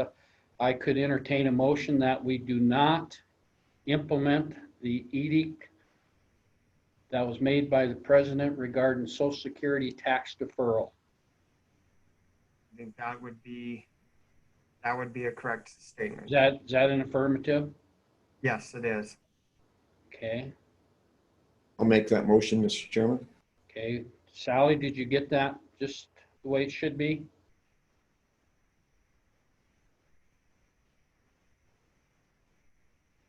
Okay. She says yes. I see she got it. Okay, so we have a motion. Is there a second? Second. Second by Commissioner Shanefield. Any further discussion? All right, with that, all those in favor signify by saying aye. Aye. Aye. Opposed, same sign. Motion carries. Ms. Lane, will you notify our payroll clerk to put a hold on those actions for any future payroll checks for county employees? I sure will. Thank you very much. Gary, thank you for bringing that to the table. We appreciate it very much. Any final comments regarding that, commissioners? Very good. Thanks for your help on that. Moving forward, I'm kind of looking at our screen and I don't see Ms. Spain there. So let's keep moving forward. Let's go to tab M, which is Sweetwater County Section 125, account transfer to Commerce Bank. Mr. McLean, your item. You have the floor. Chairman, County Commissioners, this is a quick issue. I think we can address it more informative, but I think it's appropriate to have board action. In 2018, for various reasons, the Board of County Commissioners authorized the transfer of the county's main bank accounts from Bank of the West in Green River to Commerce Bank in Rock Springs. We have maintained, which isn't really part of the county funds, they're actually employee funds, an account at Wells Fargo in Green River for the purpose of segregating employee Section 125 monies. Essentially what happens is employees deduct from their check pre-tax monies that go into a Section 125 account that can be used for daycare, for adult daycare, and certain eligible medical expenses. We have a company that administrates that account. Employees have credit cards and they draw against that. But basically, once the events complex in Southwest County and Sweetwater County, all the participants in our health insurance collect that money from their employees, the money's deposited there, and then expenditures are made out of that account. With Wells Fargo closing, we're requesting authorization to transfer that account, to terminate that account and open a new account for that purpose with Commerce Bank as soon as we can get that that accomplished.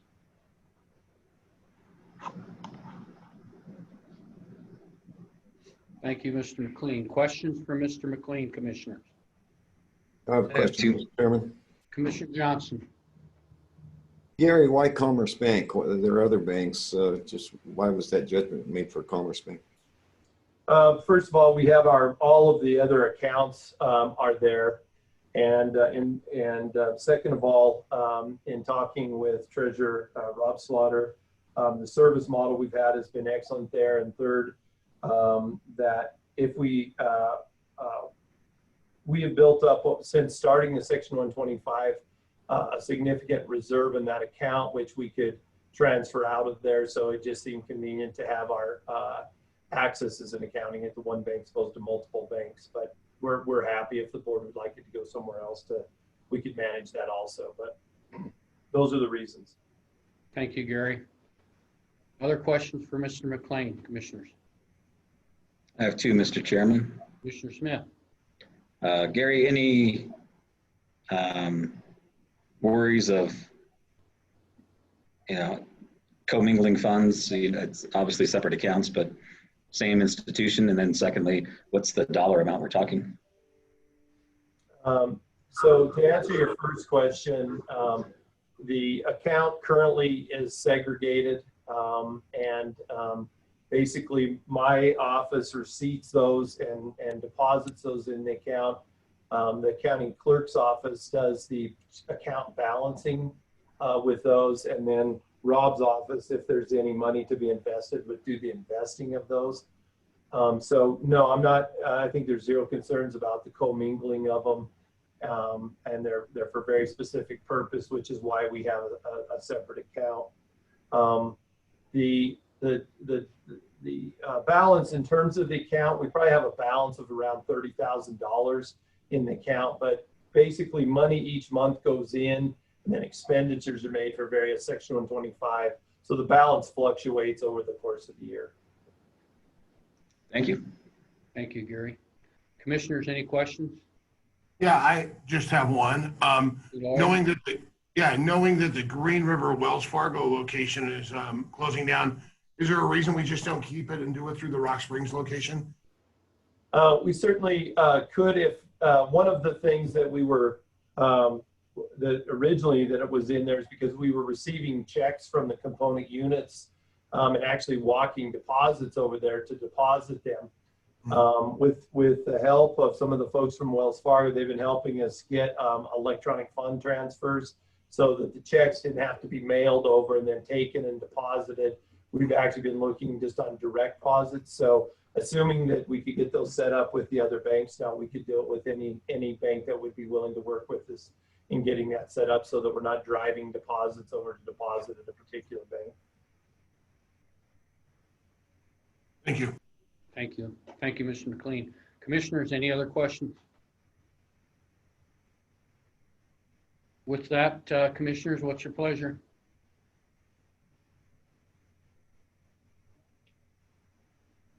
Mr. Chairman, Mr. Johnson. I'd make a motion that we honor the request of Human Resources to relative to Sweetwater County Section 125 account transfer to an authorized account transfer to Commerce Bank. Okay, we have a motion to approve the transfer to Commerce Bank. Is there a second? I'll second. Second by Commissioner Smith. Any further discussion? No further discussion. Commissioners, all in favor, signify by saying aye. Aye. Aye. Aye. Opposed, same sign. Motion carries. Thank you, Mr. McLean. And the last item for you, Mr. McLean, is tab N, Health Insurance Renewal Presentation. Yes, I just wanted to make sure that if you need to move to it, this is going to take some time here, but we're ready to go if you guys are ready to go. I see that our agenda item I with the Energy Vision with Ms. Fain is also on. We moved her because of our schedule and she was kind enough to allow us to do that. So if you don't mind, as well as Mr. Carter, who's presenting with you, I would like to bring Ms. Fain in along with Energy Vision and investment update, if that's okay. I think we're fine, Chris. Yeah, I think we're All fine. right, very good. So good morning, Ms. Fain. Welcome aboard. Thank you, Mr. Chairman, and thank you, Sweetwater County Commissioners, for allowing us not only to speak with you today about the Energy Vision update, but also moving us around due to some technical difficulties. So with that, we'll go ahead and I'll start presenting our screen to a very brief PowerPoint, and then we will make this available to you and provide any additional answers you may have. So if that's okay, we'll go ahead and start sharing our screen now. That would be wonderful. And also, Great. it's us that owes you the apology because it was our technology that put you behind. So I also thank you for being patient with us. Oh, well, thank you. And I just want to confirm you can see this full screen. Can you see our first sheet that says Wyoming's Energy Future? No, you're not sharing yet. It's Okay. not shared yet. Let's put it like that. Take a look at that.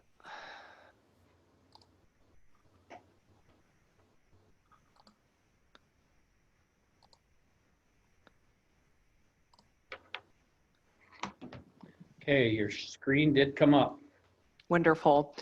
So first of all, we'd like to, again, thank you for allowing us to be here, but also would like to share our appreciation for the residents in Green River who suffered through some very damaging snow and windstorms last week, and were very patient as our amazing linemen and regional business managers worked with everyone to get them established. And your line of communication and work with us, we were able to bring in crews from Iowa and Nevada to get everyone back online. So just wanted to say thank you and look forward to partnering with you in the future for a potential mitigation team. Thank you very much. Second, I have a quick Wyoming overview. Many of you are very familiar with Rocky Mountain Power. You know that we operate in 6 states, but specifically in Wyoming, some of our latest numbers and what we've been working with throughout our great state of Wyoming is our grants and charitable donations. We've been able to support a lot of communities through the pandemic. The challenges with food insecurity, some communities that have activated and enlarged their food banks to support those that are in need. So we've provided about $250,000 through our state regional business managers, and our foundation specifically about $440,000 just in 2019 and 2020 to support the communities that we serve. Currently, we have about 140,000 Wyoming customers and around 1,200 Wyoming employees. And specifically, we have 925 electric employees and around 335 folks that are employed at the Bridger Coal Company there in Sweetwater County. An overview of our total retail average rates compared to other major Wyoming utilities shows that Rocky Mountain Power is second to the lowest across the state when it comes to our average electric rates. So pretty impressive, a lot of hard work by the team to identify the lowest cost generation and provide our customers with a safe, reliable service at the lowest price possible. Next is an overview of some average industrial rates, which is very important specifically to all of you in Sweetwater County because we have, of course, the Trona Patch. An incredible electric load for us there. Our regional business manager, Ron Wild, who is actually on with us this afternoon, he can provide some operational answers if you have any technical questions, but we're very proud of this low industrial rate across the region, actually second lowest across the western states. As many of you know, we in Wyoming are well positioned when we are responding to the changing energy market. As many of you are aware, we do have some challenges in Wyoming with our budget, but also our desire to not only diversify the economy, but for us to respond to the market and the customers that we serve, not only in Wyoming, but across the region, who are looking for additional opportunities and additional mixes in their energy. The market demand is changing in response to lower cost alternatives such as natural gas and renewables. And as you're familiar, that Wyoming does have an abundance of renewable opportunities, and it will, if we can take advantage of those opportunities, the state will remain well positioned as one of the nation's leader, if not the second or the first in the nation's leader, as we transition the energy economy. The energy's market and demand is changing, and we as a Wyoming utility, actually the largest investor-owned utility in the state, need to respond to those customer demands. We're looking at a potential of up to 5, possibly more, billions of dollars of investment specifically in Wyoming. We have a program that many of you heard about called Energy Vision 2020.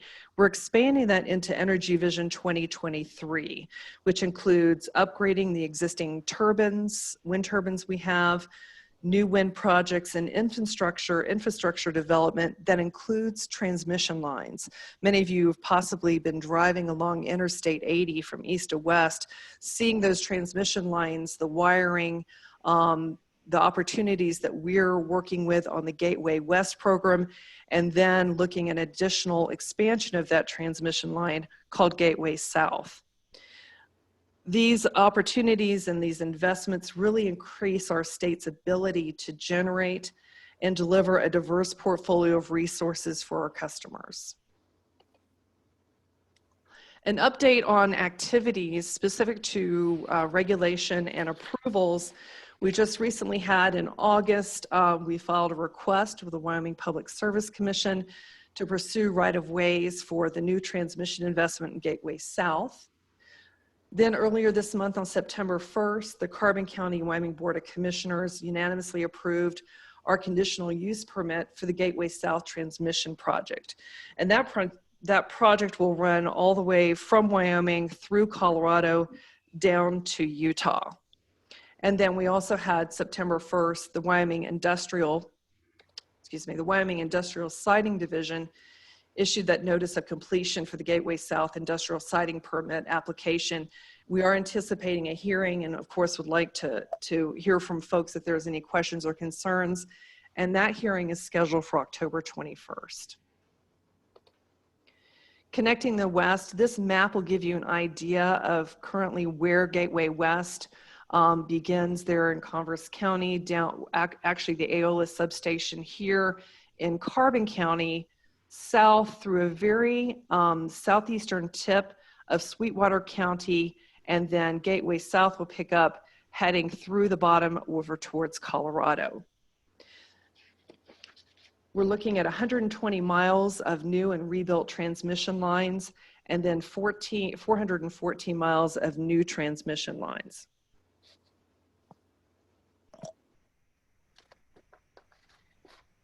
As we go through the transition,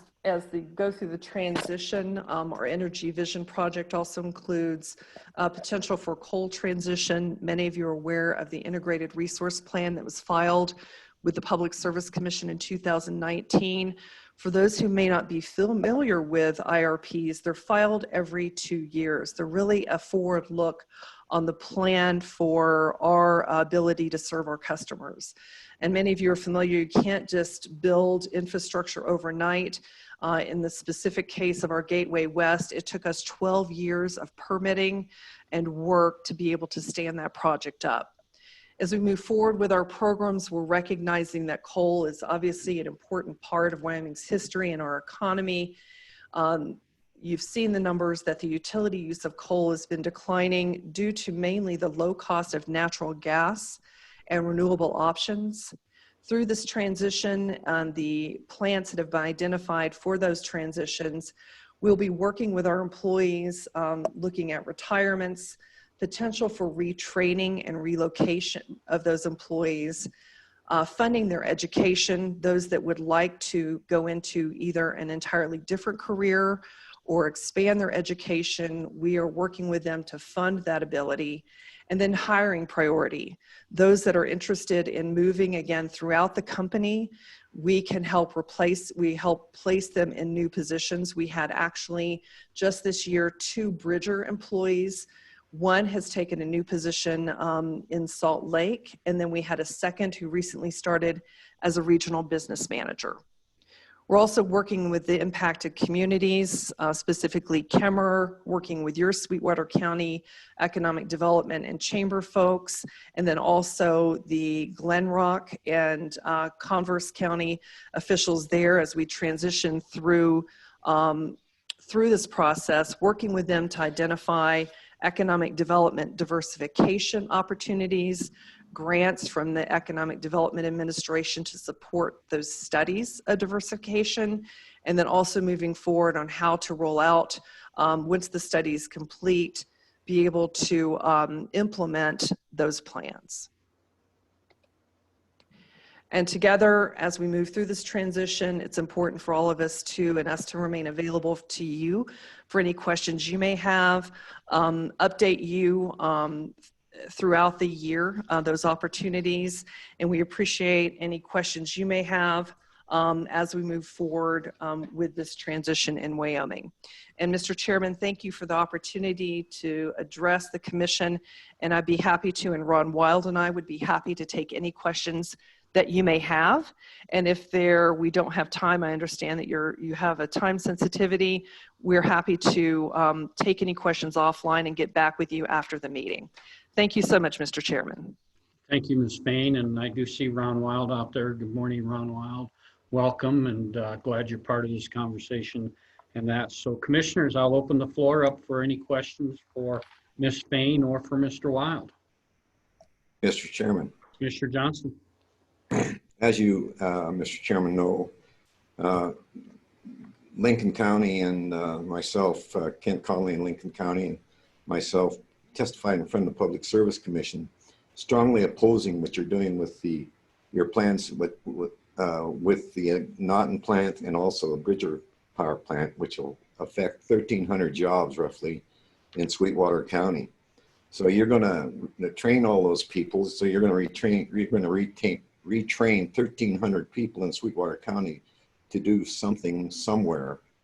I don't buy that, and my testimony in front of the Public Service Commission, which was taken from a report that the staff in Sweetwater County and myself put together to show the impacts of what you're planning to do with those 2 power plants. The next thing is a question. You know, you keep talking about your customer that you're trying to take care of with your power lines that are being Transwest, not being one of them, but Gateway South and also Gateway West. Where are those customers? I know the answer to that. It's surely not in Wyoming. You're concerned about your customers in California, Washington, and Oregon. So how is this going to benefit Sweetwater County? I'd like to understand that, because I don't understand it, and it's surely not going to be in some way having those jobs created in Sweetwater County, not even in the state of Wyoming. I think those jobs are what you're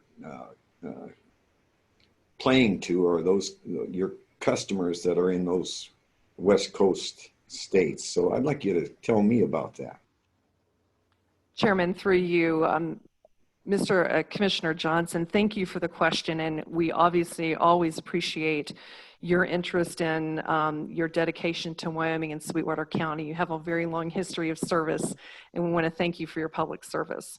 Our mission truly is 0% job loss, and with that, the retraining opportunities for our employees is critical. Our HR division has been meeting with them, providing them with opportunities if they wish to either retrain in a different industry and or retrain within the energy industry, whether it is renewables, support for renewables, or even the transmission that we're constructing. There are opportunities. As many of you are aware, Wyoming is an energy producer. What we produce is truly no different than producing oil and gas and coal. And those are also exports. This is an opportunity for us to not only invest in Wyoming, but to be able to ensure that Wyoming stays one of the leading, if not the leading, national energy producers in our nation. We are appreciative and understand that there are concerns around the job transition and our investments in Wyoming. But for us, as you had mentioned, the customers that we serve, as we had discussed earlier, we do have customers across 6 states.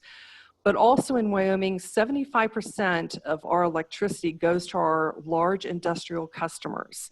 And many of you are aware, we do have the large customer base there in the Trona Patch in Sweetwater County, and we're committed to keeping costs low. So those type of industries can not only grow, but also remain competitive at a national and international level. So Commissioner Johnson, these investments will also benefit Sweetwater County and the industries that you are supporting there with your large and amazing workforce in the Trona Patch, but our ability to continue to keep the prices as low as we can for those industries. And thank you so much for your question. Thank you, Ms. Fain. Any other questions? Chairman? Commissioner Smith. Thank you. Ms. Fain, I appreciate the investment in Wyoming, the $5 billion or perhaps more. Of course, we're not the County Commission of Wyoming, we're the County Commission of Sweetwater County.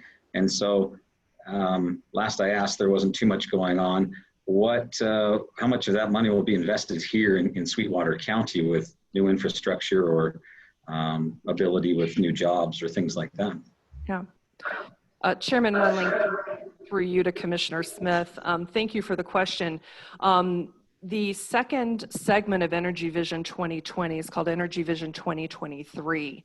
And there was recently an RFP submitted for additional resources, renewable resources to be identified for us to provide for our customers. That also includes potential for solar. You do have some solar development. I believe you have the Sweetwater Solar Project and another one possibly pending. Where the commissioners and your planning and zoning folks are agreeable and are interested in that type of development, the economic development that comes with that, the tax base that comes with that, the property taxes, those developers, I believe, are in contact with your teams to evaluate some of those opportunities to provide that type of generation to Rocky Mountain Power.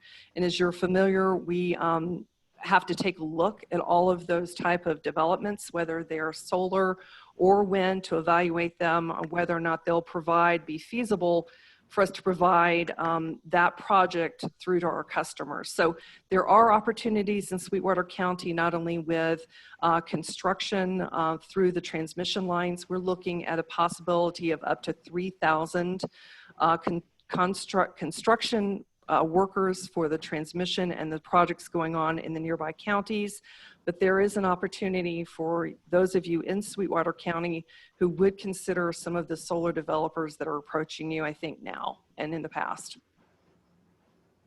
Thank you. I appreciate that. And I would ask, especially, Lincoln County with Naughton, us here with Bridger, maybe a little less or so with Johnson because of the influx of wind that they're going to see there. But yeah, keep us in mind as it's not a whole state. I mean, it's a whole state, but there are parts of the state that are going to be impacted more with the transition over. And while the overall impact on the state may be positive, even if not negligible, that there are areas that are going to be suffering because of that. And Lincoln County and Sweetwater County appear to be the two top in that category. So keep us in mind as you make those plans, and if there's preference that can be given because of the years of service of Bridger or perhaps even of Naughton, then we'd certainly take that consideration and appreciate it. Yes, thank you, Commissioner Smith. Thank you, Commissioner. Commissioners, other questions? Any other questions? I'm gonna Mr. Chairman, hold- Yeah, Commissioner Johnson. I'd like to just make I have a question. Is the intent of Rocky Mountain Power to become a renewable energy utility entirely? In other words, is the grid going to be filled with only green electrons with no, in my definition of the other would be a black electron? Chairman Wendling, through you, Commissioner Johnson, that's a very good question, and we appreciate you asking it. We are responding to, what our customers desire, but we also understand that there's a need for the baseload generation. And you're obviously very familiar with the utility process and generation. We did have the conversion of Unit 1 at Naughton Power Plant last year. And as many of you have seen the challenges they've had in California, it's important for us to maintain a baseload to provide service. So, it's our belief that there will always be an opportunity for, as Commissioner Johnson, you said, the black electrons there, but there's also an opportunity for a change in that generation mix to add renewables to the mix. But again, the portfolio of what we provide our customers, you have to have the base load. That's very important. But the additional construction and development of renewables is important to fill out that portfolio. So it won't be entirely renewable, Commissioner Johnson, but that portfolio and that share of the pie will be changing. And thank you for your question. Thank you. Commissioners, other questions? Anything else? With that, Ms. Payne, I'd like to thank you and Ron Wild for being with us this morning and or afternoon. I guess it just went into the afternoon, and we appreciate your patience with us as our technology didn't perform as well as we had hoped it would this morning, but we will get it fixed and that type of thing. So, but anyhow, if you have no more for us, I would like to thank you for the update, and I hope you will stay in touch with us and continue with further updates, and wish that you stay well and be safe. Will do. Thank you, Chairman Wendling. Thank you. Ron, you as well, friend. Thank you, Commissioner. And if there's ever anything that I can do, all you guys got to do is call me. Thank you. Appreciate that, Ron. Okay, with that, Commissioners, we'll move into our last item, tab N, which is the health insurance renewal presentation with Mr. McLean and Mr. Carter. The floor is yours, Mr. McLean. Would you please introduce Mr. Carter to the Commissioners, please? Chairman Wendling, County Commissioners, we hope to discuss with you today as a ramp up to our health insurance renewal later this year and open enrollment in November. We wanted to get some discussion going about some of the issues. I had asked Diversified, who is our broker and also health insurance consultant located in Salt Lake City, to prepare a small presentation and bring you up to speed on that issue. Chris Merrill is here today. Brian is not able to be with us, so Chris Merrill's with us today. And what I thought he would do is give the County Commission an oversight in terms of plan performance, the challenges, the areas that we're particularly challenged in, some of the solutions that we're evaluating and are going to be finalizing some decisions on in the near future, and any opportunities that may exist. And again, we're going to be doing open enrollment around November 7th through the 9th. And of course, our new plan year will start January 1. And so we wanted to initiate that discussion right now. So with that said, I'll let Chris Merrill from Diversified give you an update on the plan performance for this year and what's going on. Mr. Merrill, good morning and welcome. I apologize. I didn't realize that Mr. Carter wasn't with us and you were, so that's my bad. But from me to you and the rest of the commission, welcome and look forward to what you have to present. Thank you.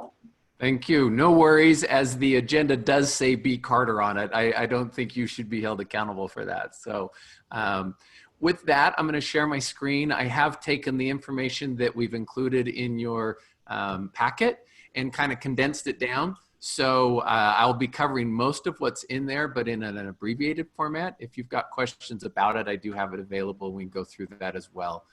So with that, let me share. And are we good? We're good. Perfect. All right. So as Gary mentioned, the intent is to kind of cover where things are at, where we think things are going to go regarding your rates, and then some of the challenges that are happening in the marketplace and solutions to those challenges. So today isn't about necessarily getting all the decisions made by any stretch, but laying the groundwork for some probably presentations that will happen in early October. Now, as we cover the easy ones, your dental, vision, life, and disability.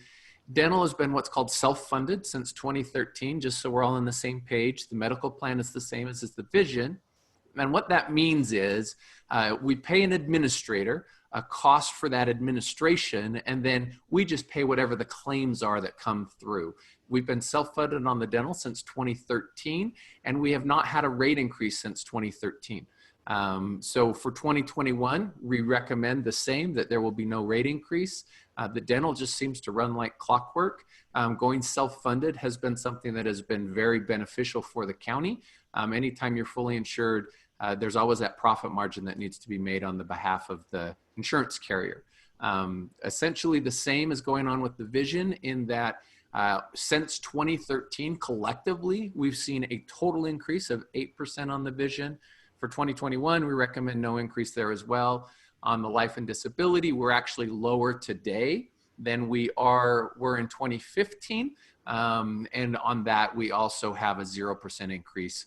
The reason that is not a recommendation, on the dental and vision, we can create those rates based on what we think is happening. The life and disability is an actual insured product, and we are getting no increase on any of that portion of the county's budget on the insurance. So any questions on that? Okay, let's keep going. Let's talk about, I'm gonna say the big kahuna, which I don't know in a commission meeting if I should use the term big kahuna or not, so I apologize. But this is our underwriting worksheet. And so I wanna just run through this more briefly. This is how we determine what would the medical rate be for 2021. So as we start at the top, there are 1,055 members. That's actual belly buttons, because we do convert everything to a per member per month in order to determine how things are working. So as you go down, our medical claims, so this is the portion that's the doctors, the hospitals, the rest of that. We were at 6.4 million over the last 12 months. Incurred but not reported, this is what do we think the county needs to have in reserves. Now, because we're using what is called mature plan data, because you've been self-funded for a while, that number is really small. Prescription coverage, this is for all of those things that you would fill at a pharmacy, or we're at 1.8 million. Your mix is on the high side. The industry average as far as prescriptions to medical claims is closer to 20%. You're up around 30%, and we'll talk about that as we get through this sum. So as we look at those completed incurred claims, we're at that 8.3 million. Now, I mentioned before, you guys are self-funded, and that's not technically correct in that you are partially self-funded. We buy insurance at a level of 175,000 to help protect us from catastrophic claimants, and we'll discuss those here in a second as well. That level is at 175,000, which is pretty industry average for your group size. And what that means is, if I'm on your plan and I have a claim that's $1 million, our largest claim at our brokerage last year was $4.5 million. It was a set of preemie twins. Well, in that scenario, the first 175 would be absorbed by the county, and then we're paying for insurance to insure us against those catastrophic claims. And like I say, we're going to circle back around that. You have had $1.1 million in claims over that level. So if we back that out, because that's doesn't count towards your experience, your net claims are that 7.2. Now, as we go down, as we talk about trend, so your adjusted claims per member per month are that 577, and that's the number we're using as our basis.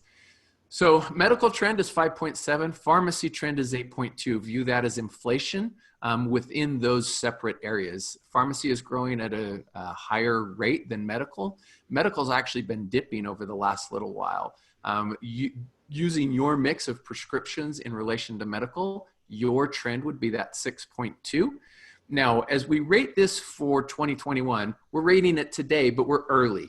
As a result, we have to account for those additional months that were early. So we're rating for 16 months instead of 12, which gives us an effective trend of that 108.26%. So if we take that against that 577 number, that gives us the 624 as far as what we think your claims will be for the 2021 medical plan year. Now, your stop loss is $44 per member per month. So we add that cost in. Your administrative fees.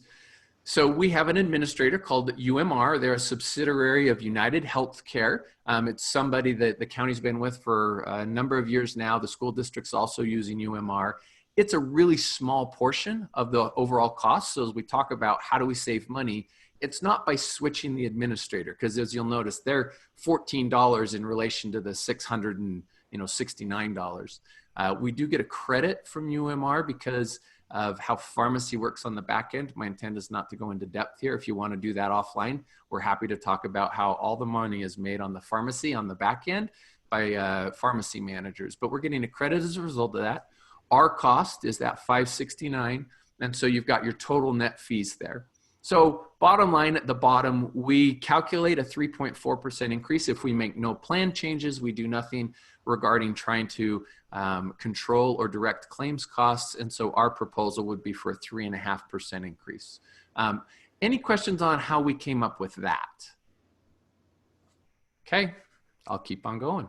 There's just one thing I want to point out. That, yeah. We budgeted for the fiscal year, we budgeted 8%. And so that's something that we'll be discussing more with the board later, but during the budget process, we budgeted 8%. Yep. So let's talk a little about what's driving it, because as we want you to think for the next meeting on some of these proposals that we have. So as we talk about self-funding, almost a quarter of all self-funded groups have a claim of over $1 million a year, and those are going higher.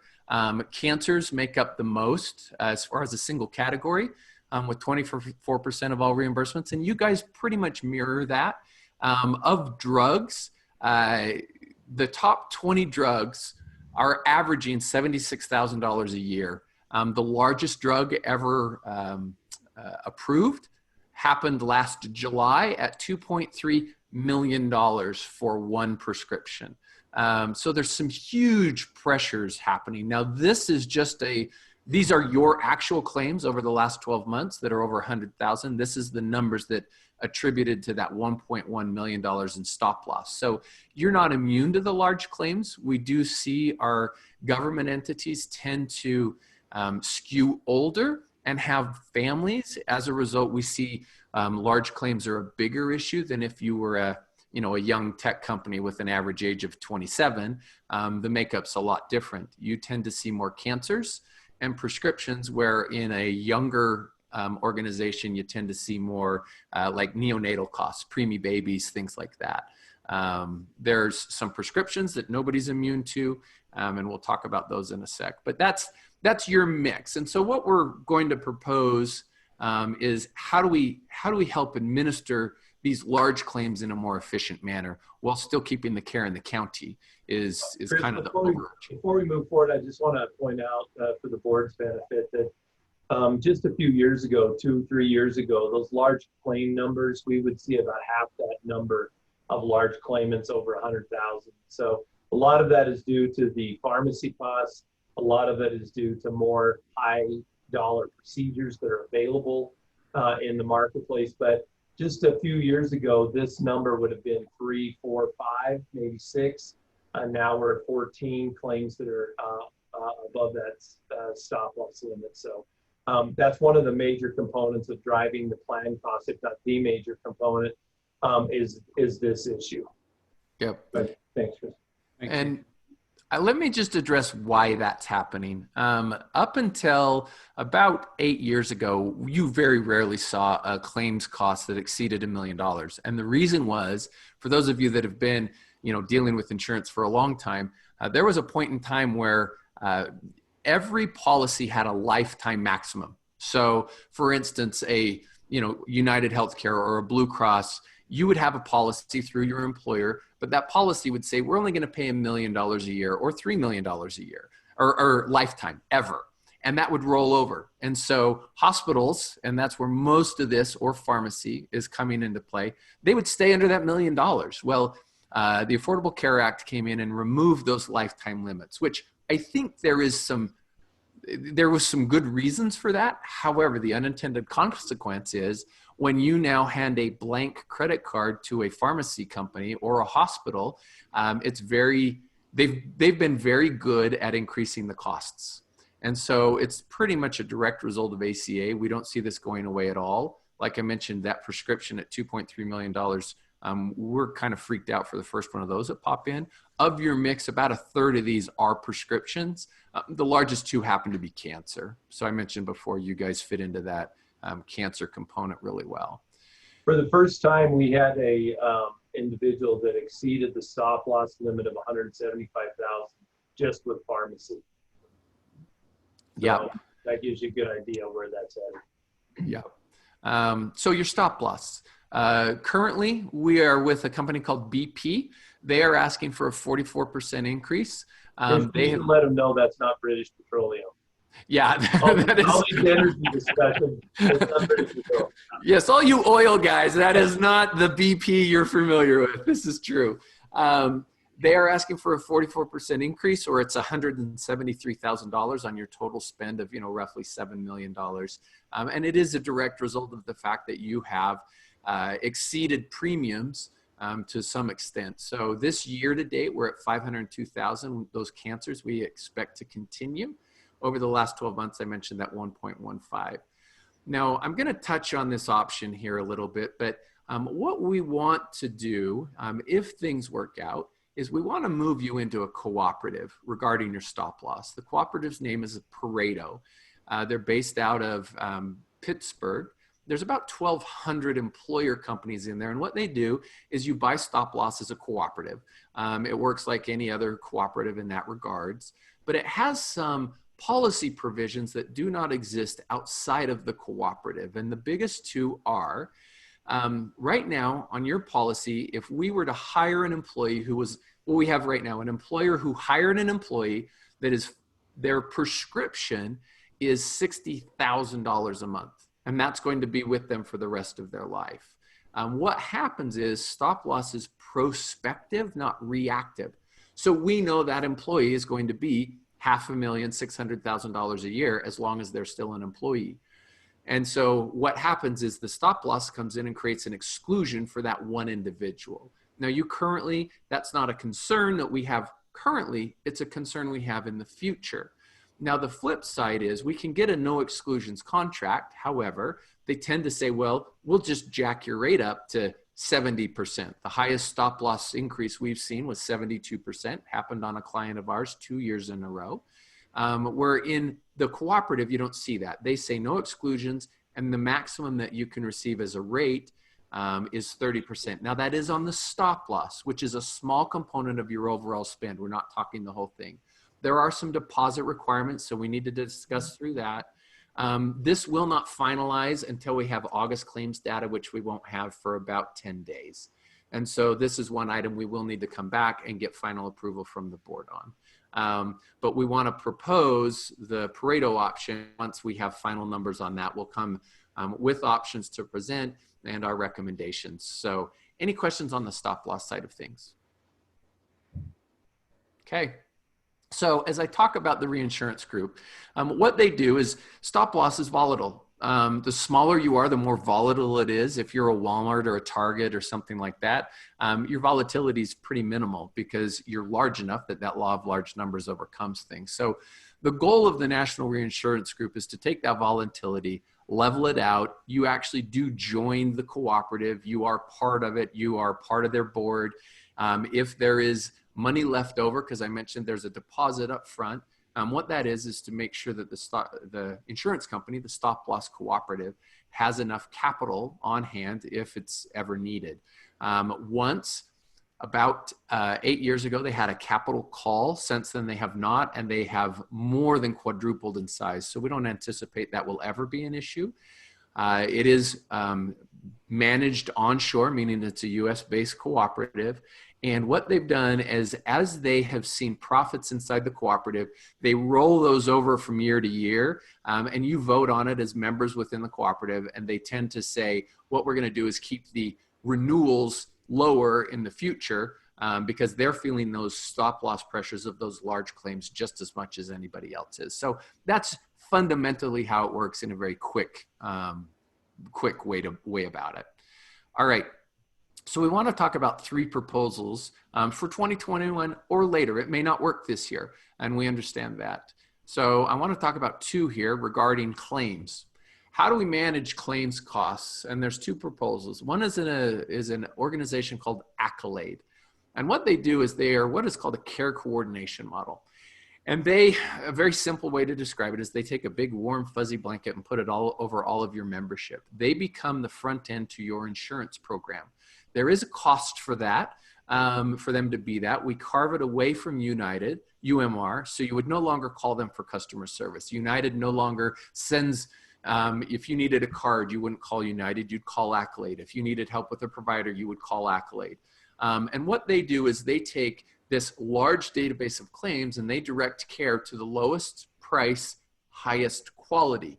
Now, we have looked specifically at Sweetwater County, and you do have discrepancies in cost and quality within the county. And so they will first and foremost try and guide people to the care within the county. The goal is not to farm the care somewhere else. The goal is to find the best places in the county first. And then if we aren't able to, then we would look outside of the county. Ultimately, the goal is to give your employees a better experience at a better cost, with a better understanding of how the plan works. So we anticipate first year savings on this particular program would be $388,000. And again, we'll cycle back around to this as we come with final proposals, but we wanted to just present it. Now, pharmacy. We talked about your pharmacy spends a little large, is higher than the averages. And it's probably a little high as far as regards to public entities as well. There are some things we can do on the pharmacy side of things. The easiest thing is we start shipping drugs from out of the country. One of the things that the United States has become very good at is subsidizing for pharmacy costs for the rest of the world, frankly. There's a drug that's $96,000. You can get the exact same drug in India for $1,500 bucks. Now, I'm not proposing that it comes from India, but I am proposing that we ship in prescriptions from Canada, the UK, New Zealand, or Australia. We would identify the members which this would impact. We would reach out to them and say, hey, you can receive your prescription for free. We have done supply chain audits. Most of all the drugs that we're shipping in are actually manufactured in the United States. And they usually have US labels. It's all in English, all of that. It would look like mail order to your members. If we go that route and do it on a voluntary basis, we think we can save $188,000 on things like insulin, Humira, Enbrels, essentially any prescription that's $200-300 a month or more. Now, there are some other things we can do that will increase the ability to save money. If we create some exclusions within the program, we can potentially get assistance from the manufacturers directly for these prescriptions. It does create some disruption within the plan. Now, it is limited. Your top 25 prescriptions equal just over $1 million in annual costs, and that represents 11 individuals. So as we talk about this exclusionary option, we would probably end up impacting somewhere less than 40 total belly buttons, but we could potentially save up to $750,000. Now, realistically, we're probably looking more at $400,000, $500,000, but there is some disruption. We do create some barriers in the plan in order to get the assistance, where on the international shipping, we at Diversified would just identify the people who are, say, on an insulin. We would call them up and say, okay, Commissioner, you're on, Novolog. If you'll allow us to ship that in, you'll receive it for free. And the reason it's free is because we're receiving those for about 40% of the cost that we, if we buy them inside the United States. So those are 2 options. The voluntary international shipping, super easy to start and implement.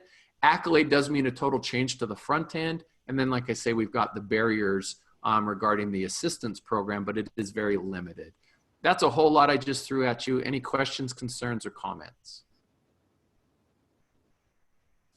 Okay. I will keep going. All right, so as we talk about this, I just want to address how Accolade works into where you are now.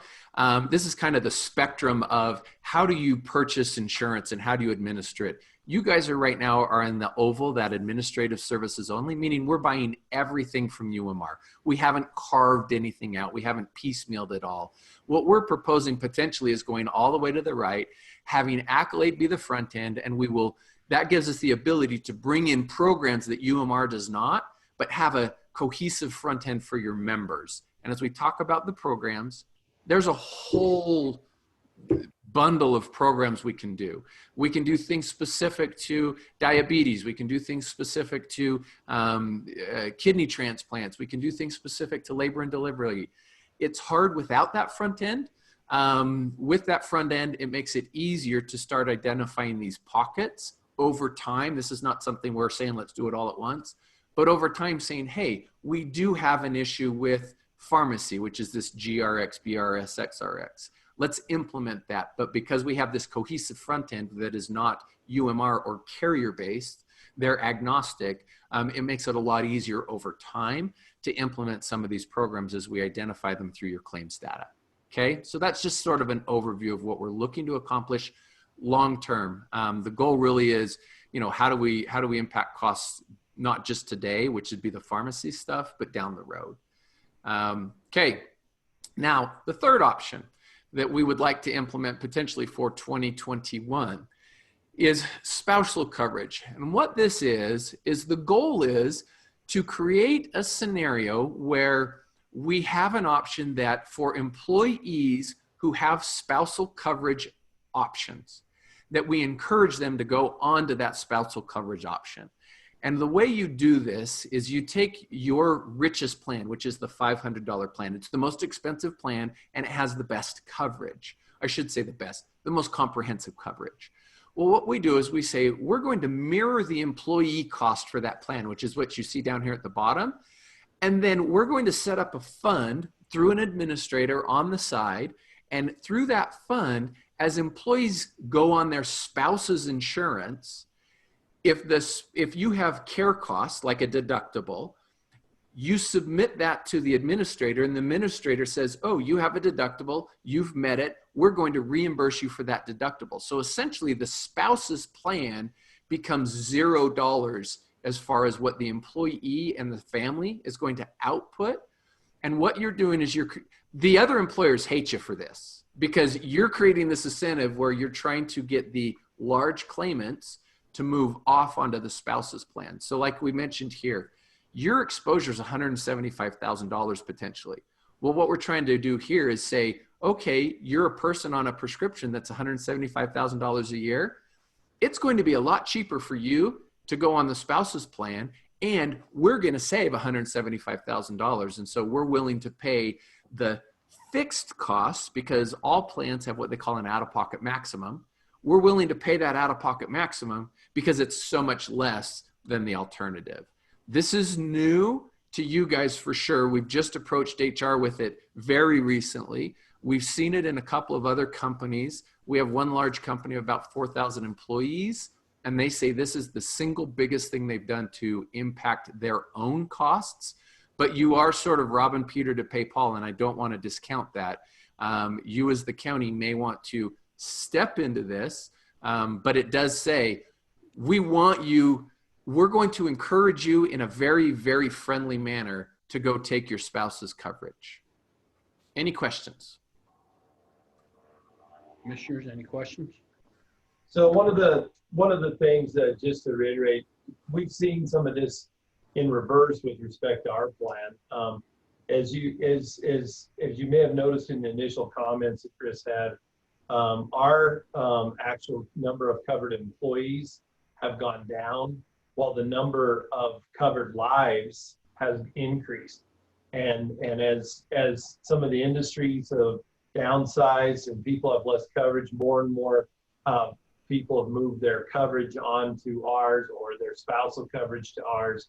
And so we're seeing some of the cost impacts of that shift because the people that are moving on obviously aren't healthy.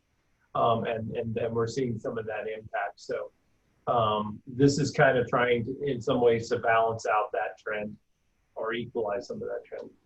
Yeah, you are the plan of choice in the area, is our belief. Certainly there are some others that are as rich or as beneficial as yours, but considering anything that's a small employer, you are the plan of choice. So, okay. One of the other things which Chris has not addressed that we continue to talk about, and it goes back to something he discussed a little bit earlier. We're at kind of a, I don't know, small mid-sized plan of just over 1,000 covered lives. We talked about this before, and at some point we may investigate this further, but I don't know if we can reduce cost per se, but one of the things that increasing the number of covered lives under the plan does is it smooths out the real dramatic peaks and valleys that a group our size sees. And at some point moving forward, it may be appropriate to approach the hospital, the city of Green River, the city of Rock Springs, or others about possibly developing a program which would effectively double the size or even triple the size of the number of covered lives, which puts us into a different category. That's a little bit more complicated, but we're actually the only entity that's set up with an enrollment system. We manage 10 separate business units that are part of our plan now. Adding a couple more is not that big a deal. So just wanted to throw that out also. I'll let Chris wrap up. Yeah, and what that does is the bigger you get to a certain point, the administrative costs as a portion of your total plan spend go down. Now there is a kind of a point of no return where you don't see those benefits, and that's what Gary's talking about. So, so it's something we've bandied about for a while. So with that, ultimately, as I mentioned, we need one more month of claims data to lock the stop loss rates. We do want to decide on Accolade. If we do want to move forward on the Accolade piece, that may not actually implement the 1st of January because they do have a runway, but we can implement that mid-year. And then the real big question is, how would you like to deal with pharmacy is ultimately, what we're looking for. But as you see, the dental, vision, life, disability, pretty simple, 0% increases we showed. We'll come back with the final numbers. And then on the medical, if we do implement some of these other programs, we could potentially see a decrease in what we're recommending. If we implement like the pharmacy program as a mandatory option for those people on those high cost medications, realistically, we could potentially bring it down to a 0% increase, but there is some ramifications to that. So with that said, unless I'm missing anything, that's all we've got. Thank you. Thank you, Chris. Gary. Question for Chris, commissioners, or Gary? Just a comment, Mr. Chairman. Excellent presentation. Very well done. Very, very well done. Thank you. Thank you. I was a little stressed, so I'll be honest. So. Mr. Chairman, County Commissioners, I think the point is there's a lot of money spent in health insurance benefits. It's clear for the next few years we're going to see financial challenges. I have asked Diversified and their team to, reach into their haversack bags and come up with as many options to get on the table as we can. Some of them we're familiar with, some of them are new. We've sat in for presentations from the Accolade group. We've done Q&A on some of those things. The pharmacy stuff, I think we have a handle on. Some of the others we don't have as much experience with, but the reality is if we just keep doing what we're doing, we're going to get what we get. And so I think the point is I'm going to come back with some staff recommendations. And I think one of the things we have to have some feedback from the board is, what goals do we want to have relative to the compromises to the plan in terms of saving costs, at least in the short term. And that'll really be the discussion. We can save more money, but it affects employees and affects coverage. and where's that tolerance. And so that'll be our goal, say mid-October. And then we'll set our plan design. Then we'll go through open enrollment in November and start the new plan year in January. So if there are any questions, that's what we wanted to cover for today, and give everybody a heads up and some opportunity to ask questions either now or in the future as we move closer to that October date. Thank you, Gary. Commissioners, any questions, comments for Gary or Chris? With not hearing any, I would like to say we'll look forward to the next conversation. Chris, thank you. Good seeing you. Thanks for joining us. Gary, well done, both of you. I'm looking forward to the next steps. Thank you. Thanks, Have a good one. Be safe. Okay, bye-bye. Bye-bye. Okay, commissioners, moving on with our agenda. Under next up would be under other, and that would be basically anything for the good of the order or anything commissioners would like to be on the agenda for the next meeting. Mr. Chairman? Commissioner, I'm sorry, Mr. McLean. Yes, I had one issue that I think we need to address that was not on the agenda. And that is on, as a result of the storm that came through Southwest Wyoming recently, as you know, the Sweetwater County Courthouse lost power. Parts of the interstate were closed for periods of times due to accidents and other things. A decision was made at that point to close the courthouse. Certain other buildings, obviously Road and Bridge, and those places were open. We have a policy in the policy manual to address these contingencies. And I want to address that real quickly, but the board has also done other things at other times. And I think it's important as we move towards the end of this month so that payroll can be processed in a timely way that we understand how the board wishes this to be handled. And so effectively the policy for everybody's edification for inclement weather states that employees generally are expected to report to work during inclement weather conditions if the county does not declare an emergency closing. Employees unable to report to work due to inclement weather, including declared emergency closings, may be at the discretion of the department head or elected official be permitted to work additional other hours during the same work week to make up lost time. If such makeup time is not practical or permitted, such time shall be reported as either an unauthorized, unpaid absence, or the employee may choose to use vacation or compensatory leave to cover the absence. That's the current policy, Sweetwater County policy for inclement weather.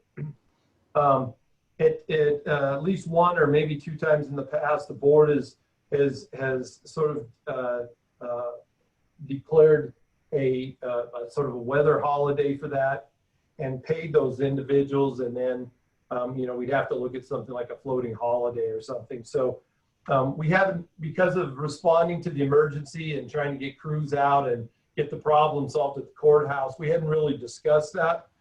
And I think it's important to provide direction so that payroll and department heads and employees know how that'll be handled. So I was hoping we could address that issue. Thank you, Gary. Thanks for bringing that up. I think we probably, through reports, if we'd had them earlier, we may have been able to identify that as something to visit, but I appreciate because it does need to be discussed and a decision made. So, but you say we have just in that we have a policy, but then there has been practices in the past of doing something other than policy. Is that correct? That's correct, and that's really why I'm bringing it up. I mean, I think the policy is fairly clear about how it's to be handled, but different commissions have done some other things, which kind of leaves everybody unclear how to proceed. And so I just like to try to get some resolution, make sure that you're aware of the policy. And this has happened a handful of times in the last 20 years. It's not a frequent occurrence, but it does happen periodically. Yes, I agree with you. Okay, commissioners, any questions regarding regarding Mr. McLean's request?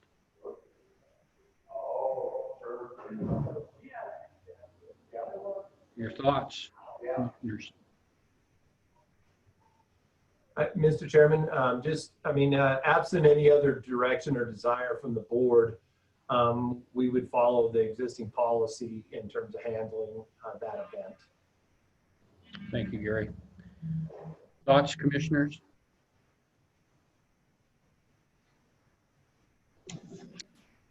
Mr. Chairman, I don't think that we should be punishing people for the weather. Those who, it was a decision to close the courthouse that wasn't like there was a vote taken amongst all employees. So, so some, would have liked to have worked, but then you have to be careful because some did work. And so, do they get that floating holiday elsewhere, because they did work that day? Just something to consider. I think that, we should do what we can to make whole those who didn't work, and also not punish those who did work. Thank you, Commissioner Smith. Other comments? Other comments? I would agree with Jeff, Commissioner Smith, on this, that, folks didn't have the choice not to come in that day. We made that choice, and Mother Nature truly made that choice in about 19 different ways. And if there's a way to also find benefit for those that did work, because I know Gene's crews did an amazing job that day in a difficult situation, that would be a great conclusion. Thank you, Commissioner Lloyd. I see Lauren's nodding her head. So with that in mind, Gary, when I'm listening to it, I think the idea of to make it fair across for those that work, give them a floating holiday and then pay everybody else, is that what's probably the most fairest?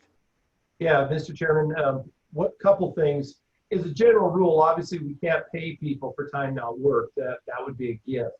Yeah. And the statutes provide except for approved holidays, and that's where the concept of having, we'll call it weather holiday or whatever that is, as a floating holiday. So if people had to work, and most did, law enforcement, and obviously did work, then that could be a floating holiday that they could take in another day, and those that weren't able to work then would be paid and use that holiday to keep it whole, as Commissioner Smith suggested.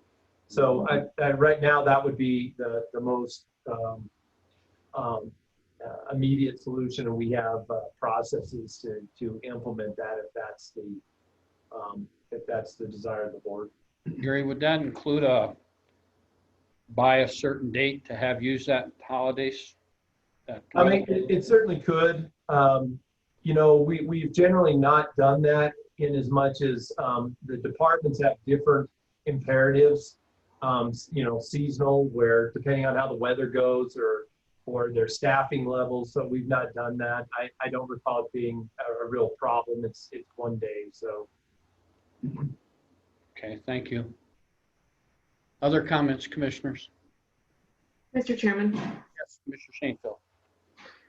Gary, is this something that we need to change the policy either to reflect that the decision will be made with the commissioners at their next meeting or something along that effect? Or do you prefer to leave it how it is? Well, based on the recent history, I'm inclined to say let's amend it if that's the board. So the rule is have a policy and follow it, or change it, don't not follow it. So, I'm okay with either one. It's a minor issue. But our immediate circumstances is obviously get into payroll to direction and employees that they know how to handle. And I'd be happy to address the policy language separately. And I think that's appropriate. Thank you. Thank you, Lauren. Thank you. Gary, I'd like to see we address the policy amendment at a near future date because winter is coming upon us. And also, Commissioner Johnson, did you have anything to add? No, I don't. Okay, then bearing on what I'm hearing, I would entertain a motion that regarding the weather day or the storm day that presided in the county last week, that we as commissioners will award a weather holiday for our employees that did not make it to work, and those that did would have a weather holiday to use at their discretion. Is that right, Gary? Yeah, as approved by the department, yeah. As approved by the department, thank you. I hope Sally got that motion. That's not a motion. I'm entertaining that. So I will make that motion. All right, I hope Sally got Commissioner Smith's motion. I'll second. Second by Commissioner Lloyd. Any further discussion? Sally got it. She got it. Way to go.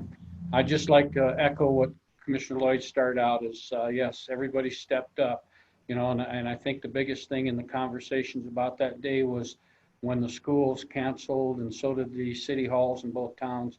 The big concern out there became, hey, what about childcare for our employees if we did work, as well as a few other things. So I think it was a very good move that we supported the fact that our families needed to be home, not out on the road in that kind of weather and that type of thing. So I think this is a very good move for us. And I think it sends a message that our employees are valuable to us and we do concern ourselves with their safety and their welfare. So all those in favor signify by saying aye. Aye. Aye. Aye. Opposed, same sign. Motion carries. Gary, will you carry that out, please? Very good, thank you. Okay, going back to other on the agenda. Your thoughts, commissioners, anything you want to add for the next agenda? Or anything? Okay, for today. Then that takes us to our last item, which is commissioner reports. And as I look back on my agenda, first up will be Commissioner Smith. Thank you, Mr. Chairman. I'll keep it short and sweet today. Airport board meeting tomorrow, so I was moved from last week because of Labor Day holiday and attendance and that sort of thing. So we'll have an airport board meeting tomorrow, but at the last commission meeting, you heard a great report from Devin and the many things that they're doing there. And I'm sure I'll have more updates after tomorrow's meeting. The hospital also is busy approving contracts and getting their COVID money spent, and they've done a great job with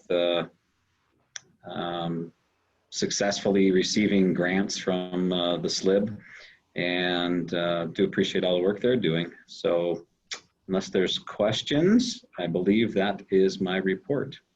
Thank you, Commissioner Smith. Any questions for Commissioner Smith? Thank you. Commissioner Shanefield, you're up next. So liaison work has been good. The museum also pushed their meeting back to this Thursday instead of last week due to the holiday and then the weather. So I will have more of an update from them on the next meeting. Golden Hour Senior Center has continued to serve. Last month they served 3,450 meals.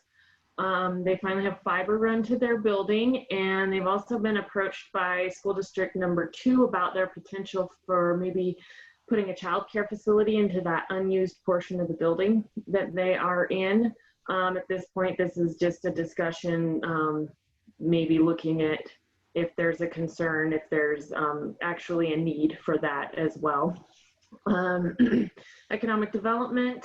So the city's Green River and Rock Springs and I met last week to discuss SEDC. It's been under the county now for about 6 months, so we wanted to check in with everybody. It seems like both the cities, everyone is pleased with how things are going and feel that it's important to continue even through the difficult financial times to support SEDC because that's one of the things that can potentially help us diversify our economy and move forward. Kayla also just notified me this morning that she has a potential new business lead that's looking to relocate to Wyoming and is looking at Green River and Rock Springs to do so. So that's exciting. Christina said that yesterday the SLIB board approved our application for the Southwest Counseling Services. It's for mental health services. During the pandemic, and this was in the amount of $131,079. And Christina noted that this is a very noteworthy receipt of these funds because it's the only mental health application that's been approved to date. So I think that's very good, and it's very important in our communities right now. I had the opportunity to attend the Green River Street Fair last weekend. There were lots of good food, lots of great booths. It was nice to see that our community coming together safely, and Green River did a great job of doing that. And I also wanted to shout out the Rock Springs Downtown has been doing its farmers markets also. And so I think that provides a few opportunities for people to get out of their house safely and be involved in the community, get some fresh produce and some fresh foods, and support some local vendors as well.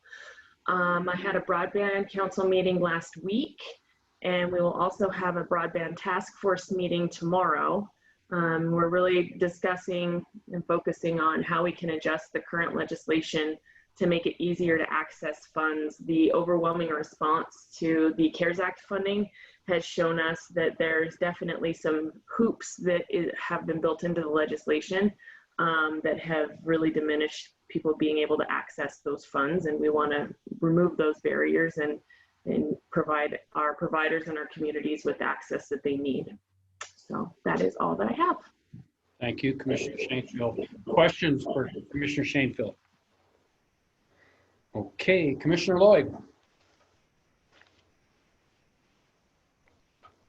Okay, liaison work. I'm scheduled to meet with Karen Kelly in juvenile probation on Thursday of this week, and we have a juvenile probation community board meeting in early October, which will actually be seeing some changes due to some of the state cuts, so we'll be discussing that. I met with Starbus on last night, and they've decided to continue along with their changes, which is increased bus ridership and utilize mass and a roster to be able to assist. The response has actually been positive, and we last night at the board meeting received reports from one of the drivers that she felt that the changes have been very well, have gone very well, and we are moving in the right direction. So kudos to that board. Those are the only board meetings I've had in the last couple of weeks. I do have Southwest Counseling Events Complex and the library board meeting coming up in the next 2 weeks. Outside of that, lots of meetings. I've met with multiple department heads and also elected officials and constituents throughout the last 2 weeks. Want to thank everyone for their help in the strategic planning. I will have follow-up to people in the next day or two, probably by Thursday or Friday, meeting notes and what our follow-up is. I was really excited how receptive everyone was and interactive was in the process. And I think ideas that I didn't expect to come up came up, and I'm really excited about the direction we're moving in. So I want to thank everyone that was part of that. And lastly, just a quick shout out to, you can't mention everyone that's been successful in helping this county, specifically through Green River, throughout what was really an unprecedented windstorm that produced hurricane-like winds throughout the night. Never in my life have I seen a blizzard with 80-mile-an-hour winds with thunder and lightning, but I got to experience that last week and wake up to was really a lot of unbridled damage that's going to take the community of Green River a long time to come back from. And I just want to thank all those that have been part of that and making this happen and come back to normal. You know, the city of Green River, Rocky Mountain Power, and numerous individuals that just, you know, a couple places, Legends Services granted services. They both were out there using their crews to help people for free. And then the power of the neighbor, man. There were more neighbors out there cutting each other's trees and moving each other's branches and logs that you could ever see. And I think that's what makes this community a great place to live, is the community. And want to specifically also thank Gene's crews and also I know Mike's crews did some stuff that day, but also Sheriff Grossnickel and our Sheriff's Department, because I know they were highly busy that day, and I did reach out and talk to John about a couple of things in that week. So just want to appreciate everyone coming together and making positive things happen in a difficult situation. And that is all I have. Thank you, Commissioner Lloyd. Commissioner Johnson. Thank you, Mr. Chairman. First, I have the Public Works Department report. you've received this, but for the public's information, the county buildings remained fairly fortunate during last week's storm event. We lost a bunch of branches around the courthouse and a few pine trees at the C Street office building in Rock Springs. Vince Complex lost some roofing on the grandstands and the cantina building. We are still operating the county courthouse in Green River on generator power because of some power spikes and bumps that have continued to happen because of the storm. We are evaluating with help of the IT department when we can resume normal purchase power delivery. On Saturday, the Dude Solutions personnel finished up the facility condition assessment for the year. Their final email to me stated, in quotes, "Overall, what we encountered at each location were older buildings that were well maintained. Some locations were even renovated and barely showed their true age, which is great." That's a credit to Gene and his people. I think that's an outstanding statement, and appreciate that very much. Engineering, DiBernardi Construction started the Long Drive reconstruction project last Thursday. The project has a 19-day completion window. DiBernardi Construction is on schedule and almost has all of the curb walk poured back into place. Road and Bridge. We took the plows back off the trucks. We are again using water on our roads. Crews are continuing to prepare the roads for the winter season. They have been hauling base course onto County Roads 8, 24, and 20. I also was involved, as all of you were, with issues related to the storm. And again, I think some people did some outstanding work there. And I appreciate that very much, and the public appreciates that. On the 19th of this month, I'll be meeting in Kimmer with CLG. Again, you heard my comments with Rocky Mountain Power. I continue to work with Lincoln County relative to the issues that we're faced with. As you heard the presentation today, I think there's a lot of things in that report that was made to us that were not stated, and I think that I continue to believe that long term, what Rocky Mountain Power has in their plans, it's going to have a devastating impact on Sweetwater County. The other area that Mark and I have been involved with is the new force supervisor for the Ashley. We're trying to schedule a meeting with her. She's been very receptive to that, and possibly in the near future, Mark and I will probably travel to Vernal to meet with her. And that's all I have. Thank you, Commissioner Johnson. Any question for Commissioner Johnson? With that, my report, again, liaison work is good. The highlight, I think, was the 9/11 ceremony this last week, Friday at the flagpole, Rock Springs big flagpole, with first responders that were there. The county fire department was there as well and had a good showing. And this was the 19th anniversary of 9/11. Next year will be the 20th anniversary, and just conversations are that they're looking at a bigger venue and a bigger ceremony for that 20th anniversary of 9/11. And again, too, first responders are very important to everyday part of our lives, and first responders were part of this storm that went through our community last week, and we need to continue to thank them for their services, and heaven knows where we'd be without first responders, law enforcement, all of them combined. Also, reclamation at Farden East Waste open pit has begun. Dirt is moving. At one point, they'll have 7 dirt movers out there moving dirt to get that project done before the winter, so that's coming along good.